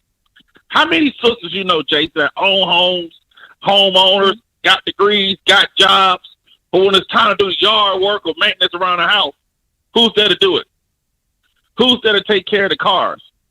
The maintenance on the cars, things like that. But many times those same women had that, and they blew it, and they still think they could get that. But no one tells them the truth is that, hey, this may be your only shot. And then once you have kids, it's harder. But not too many people would tell them the cold, hard truth, man.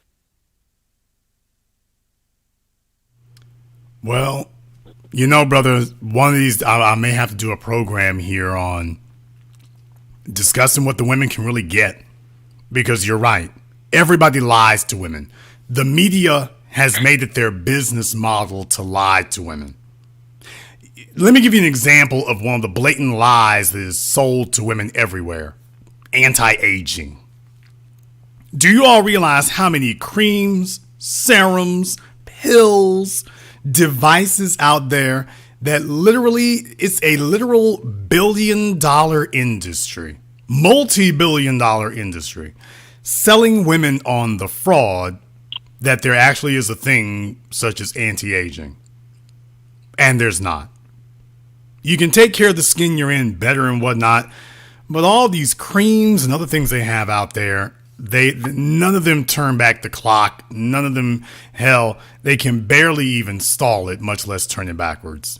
And there's no real proof that it stalls it either, by the way. It's a big psychological game. And they make billions lying to women. They make billions off of black women telling them that your real hair, that somebody's horse hair on your head would be more attractive than your real hair. Do you realize the level of deception that you have to sign on for to believe that horse hair on your head is better than your own? The world is set up to lie to them. The politicians lie. The media has made it their business model to lie. Corporate America has made it their business model to lie to women. And it's a business model that works. That's the problem. But here's the issue. The issue is the business model works, but the women have never been more miserable, dejected, and hopeless than they are now. So the lying is very soothing and pleasing to them on the front end, but it takes an unbelievable toll on the back end. And everybody is required to pay. They're all required to pay. So it's only the men who are willing to be honest with them. And a lot of guys are not willing to be honest because they don't want to disqualify themselves. So many guys out here are so desperate and thirsty, they don't want to disqualify themselves from sex at any turn because most of these fellas are in a perpetual drought. So they won't tell the truth. Or the only time they do tell the truth is if she actually messes up and tells him outright, yeah, I would never have sex with you. Ladies, if you want to know what a man really thinks of you, tell him, I would never have sex with you. And then ask him anything you want to. Ladies, if you want to know truth serum with a man, or at least if you want to guarantee that what a man is telling you that he ain't lying to you, ladies, tell him, hi, Mike, you're really cool people.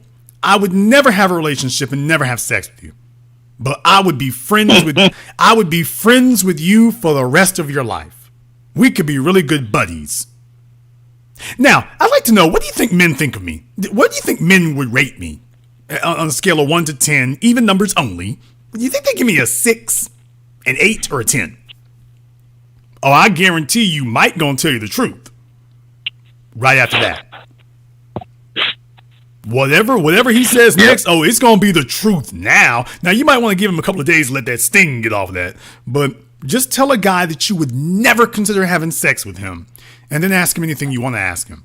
And he's going to tell you the truth. Now that you have removed that, you know he doesn't have any ulterior motives. You ain't got no money, and you're not going to give him any sex, so he has no reason to lie to you anymore.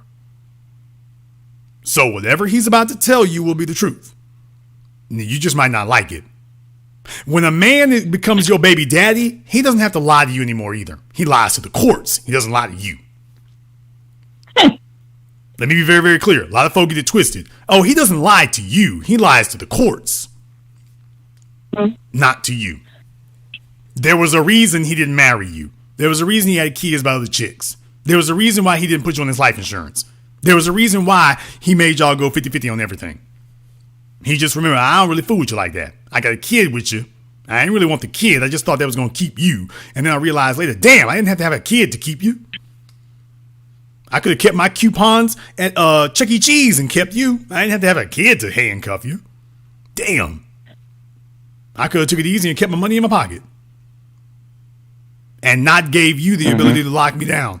So just understand, being honest with women today is forbidden. It's been verboten. primarily because women will punish you for it. And you know that.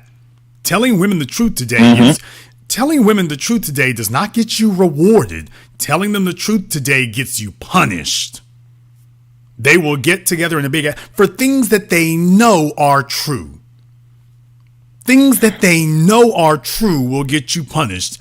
You don't really want them chicks. You just think they cute and everything. That's not really what you want. What you really want is my big ass rolling up on you here. That's what you really want. We're the same. The chick who just got off the phone will sit up here and tell you all that the women you see on your screen right now and this big jelly beans, camouflage jelly bean here are the same. Now, they know it's a lie. They know it's not true. They demand that you lie to them. They will actually demand it. And if you don't lie to them, they're so determined for you to lie to them. If you don't lie, they will punish you. They'll get together in a group. They'll attack you. If you work at a job, they'll try to get you fired. They'll do a bunch of things. That's just how badly the situation has deteriorated. That you and me saying what we're saying makes perfect sense. And they will actually jump on you and try to punish you for saying it. That's the issue. You're right. You're right. And, like I got, I see my Facebook page, these women. I had one Facebook friend of mine got mad at me. She complained about the guy that she was with wasn't doing nothing. I told her, what makes you think a guy was going to do something when you're sister him moving in your house? If a man's moving in your house, that right there should tell you right there what he's about. He got you're 40 years old. You should know this. And it's the same stuff. I see these women 40 years old plus talking about, know your worth, ladies. Mr. Right coming. I'm like, Mr. Right already came and left. But no one wants to tell the truth. But another thing that hit me when you was talking about lack of respect, and I thought about that call with Tina. It just kind of hit home with something. I've seen stuff like this, where she would cheat on this dude who was doing right by her and got pregnant. There are a lot of sisters out there that know their homegirl got pregnant by another cat and won't say nothing. That is bad. And so if you're going along with that, how can I respect you on that? If you would take that secret to your grave. Those are some things. Because a lot of, this TBA, we know fellas, because I know a young cat at the gym I go to, he tried to bring his side chick to his job. I got on him about that. He got the girl pregnant. And I'm like, what are you doing? You ain't supposed to be doing that stuff. But, and explain how he messed up his home for bringing that mess around. But a lot of these women, they sit there and see their homegirl messing up with this guy who's doing the right thing. We hear these complaints over and over again. Black men ain't this, black men ain't that. And when they get it, they just piss it away. And their homegirls, their friends, their family just see them do it. But everybody cared about their feelings. But next thing you know, you're 35, 36 with a baby by some guy who ain't even around. And they think that they still prime real estate in the dating market. Who's dating a 35, 36-year-old woman or woman pushing 40 with a small kid? It ain't happening. You may get laid up on, but it ain't happening. And the truth is the problem. Because people think the truth is harsh. No, or negative. The truth is always positive. The lie is negative. And do you want to live a lie, or do you want to be told the truth when you're young? Because these women, I'm telling you, it's like their mamas want them to fail. Their friends want them to fail.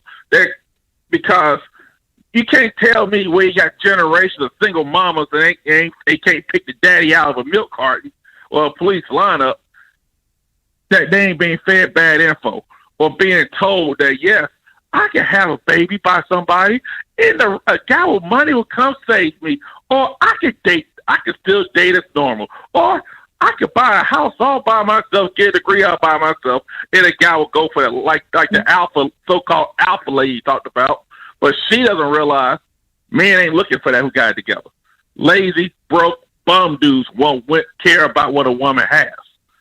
Men who got it, they want to provide it for you. And I think that's the truth that these women ain't getting. And I know you got to run, but I'll say this, ladies. It ain't no accomplishment that if you can do something for yourself. the accomplishment if you can get a man that devoted to you to do that. And ain't but so many out there that's willing to do it. Don't waste that opportunity. Or waste that chance. Well, the real issue that we have here, Tobias, and you're absolutely right. The real issue that we have is we are not allowed to tell them the truth and to tell them when that's it, we're retiring your jersey. Because the women want to be told that as long as that they are available for sex, then they're still a franchise player. We're not allowed to tell them the truth. We're retiring your jersey. We're retiring your jersey. We're not allowed to tell them that this is it. You are being cut from the team. We have to sit up here and lie to them and tell them that they have an eternal membership on the team. So we never get the ability to tell them, hey, eventually your team membership is going to expire and you are going to be forced into retirement. Mm-hmm. Like with the woman, I mean, baby, brother, she's a size 14, 41, two-time baby mama. Got a voice like Wheezy from the Jeffersons and telling me she's an 8.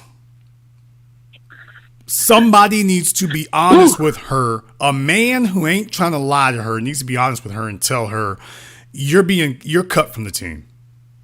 You're cut from the team. Mm-hmm. Whatever you thought it was going to be, it ain't going to be. See, as men, we're not allowed to do that. You see, if we don't perform, we don't get to go to the NFL. We don't get to go to the NBA.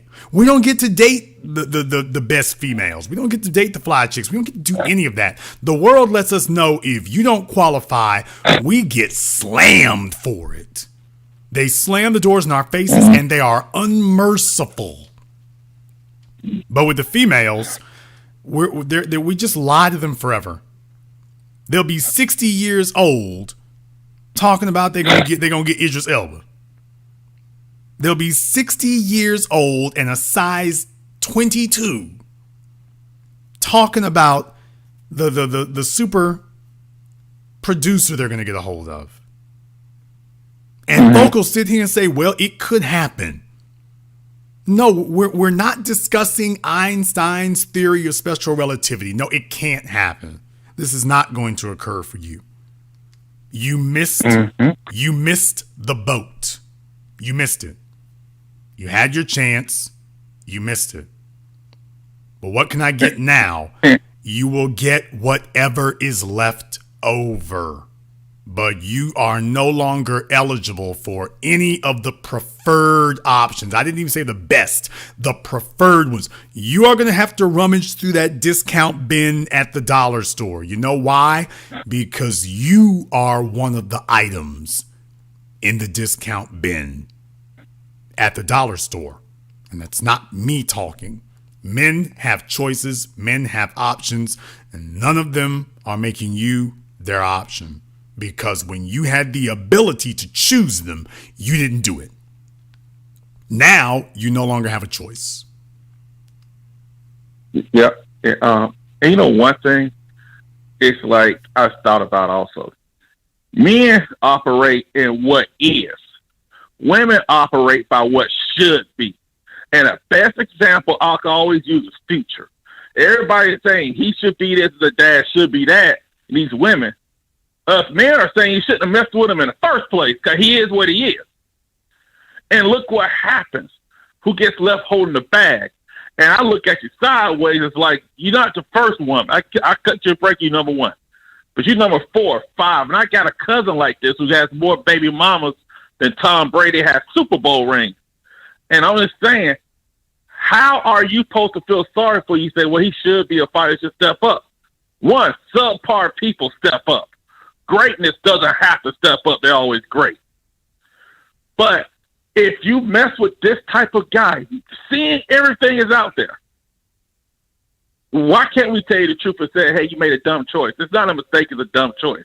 And now your kids got to pay for that. Well, the thing is, the reason why most women today gravitate to guys like your cousin or like that is because they want a male who doesn't make any demands of her. But at the same time, she wants a male who will perform at a high level. And that is the contradiction that they're chasing. I want a man who will perform at a high level, but I also want him to not expect or demand anything of me. Well, the only guys who don't expect or demand anything of you are guys who are never going to produce anything. Well, no, I need him to produce now. No. Either if you get a producer, he's also going to be a demander. That's it. Yep. If you want a guy who doesn't demand, then don't expect any productivity. And it's just that simple. And then they spend their lives trying to chase this chimera. I want a producer who ain't going to demand nothing of me. And they'll get pregnant and everything else. Okay. And now you got pregnant. Ooh, hell, I need him to. Now she wants him to do nothing but produce. Now you're just trapped. You can't. It's an oxymoron. You're trapped now. It's an oxymoron. Yeah, you're trapped. You're trapped. Mm-hmm. This is a contradiction in terms. You're trapped. And we're not allowed to be honest and let them know that they're trapped. That's the real problem. I'll let you have the last word. Hey, I just want to say thanks for taking my call. And I just say, ladies, if a man who cares about you is willing to piss you off and tell you the truth. And I always say, like TBA was talking about, shopping through the ramen machine, the $5 DVD bin at Walmart. Put it like this: Do you want to be a man to get you a Nissan Sentra, or a man to get you a nice shiny Beamer? Because the choices that you make yesterday can and will affect you in the future. Do you want to be that woman that has like 2 or 3 kids and you're over 30, pushing 40, and wonder why no man wants to deal with you because you got small kids at home? You got to understand. And also this one thing, even if you do have a kid, the man you bring home, that's how your kids are looking at right there, looking at you like that. And if your friends won't tell you the truth, they ain't your friends. Because people who care are willing to tell you the truth. Hey, Black First, man, thanks for taking my call, TBA. Black First, brother, thank you very much for giving us a call here tonight. I want to thank everyone who has contributed to tonight's program, either on Super Chat or Cash App or PayPal. Thank you very much for your support here tonight. It does me well to know that you appreciate that kind of thing. I want to thank especially LeBray, I think it was, in the chat room there in Super Chat. Thank you very much for your support about that as well, and everyone who has supported tonight's program. This is really, really important for me because it's good to let people, it's good for people to let us know that they appreciate that. My man, Taryn Daniels, thank you very much for your support, brother. I appreciate that. You know, I got a bunch of people sitting on the phone line right now. I have a bunch of people sitting on the phone line. I think I'm going to come back Thursday. I'm not 100% certain right now. I think we're going to do another edition of The Business here Thursday. We're getting ready to do a Get Your Weight Up Wednesday here tomorrow. So for those of you who are members of my Patreon, you're going to want to be here tomorrow. I have a special announcement. I'm going to announce what city I'm going to. I'm going to announce the city that I'm going to on New Year's Day 2021. You all knew I went to Atlanta and I documented the goings on there and the situation that the women find themselves in. I'm going to a new city now because now that the weather is warming up, I decided this time black folk love to talk about the places that they're going to, and black women in particular love to talk about the places they're going to go visit. So I'm going to go to one of the resort cities on the East Coast. I have a poll there on YouTube. And tomorrow on my Patreon, I'm going to announce which city I'm going to. And it'll be in the very near future.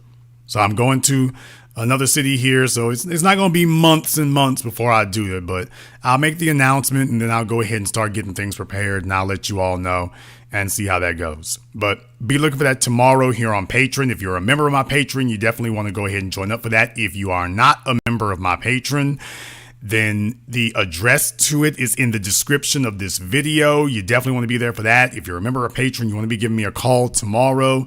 We're going to be hooking things up here around noon time, so be looking for that, okay? Join us here tomorrow. You'll be getting a message for everyone about that as well. If you are new here to the business, welcome to the program that laid the foundation upon which all of your red pill, MGTOW, high-value posers and alpha male wannabes stole, ripped off, and took everything that they are going to regurgitate and then mess up next week. We said it tonight, and they'll be saying it next week, so hear it here now before they steal it and take it away and regurgitate it next week here. Make sure you click that red subscribe button. YouTube despises it when people do that because it lets them know where we're at now. Probably going to see about doing this again here.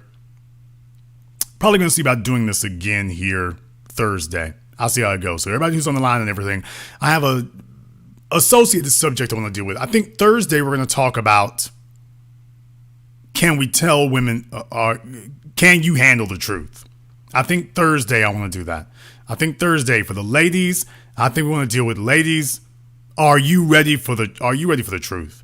It's going to be hard. It's going to be cold. It's going to be ugly in some ways, but it will be real and it will be helpful because it'll actually be the truth. So I think I want to do that Thursday here on YouTube.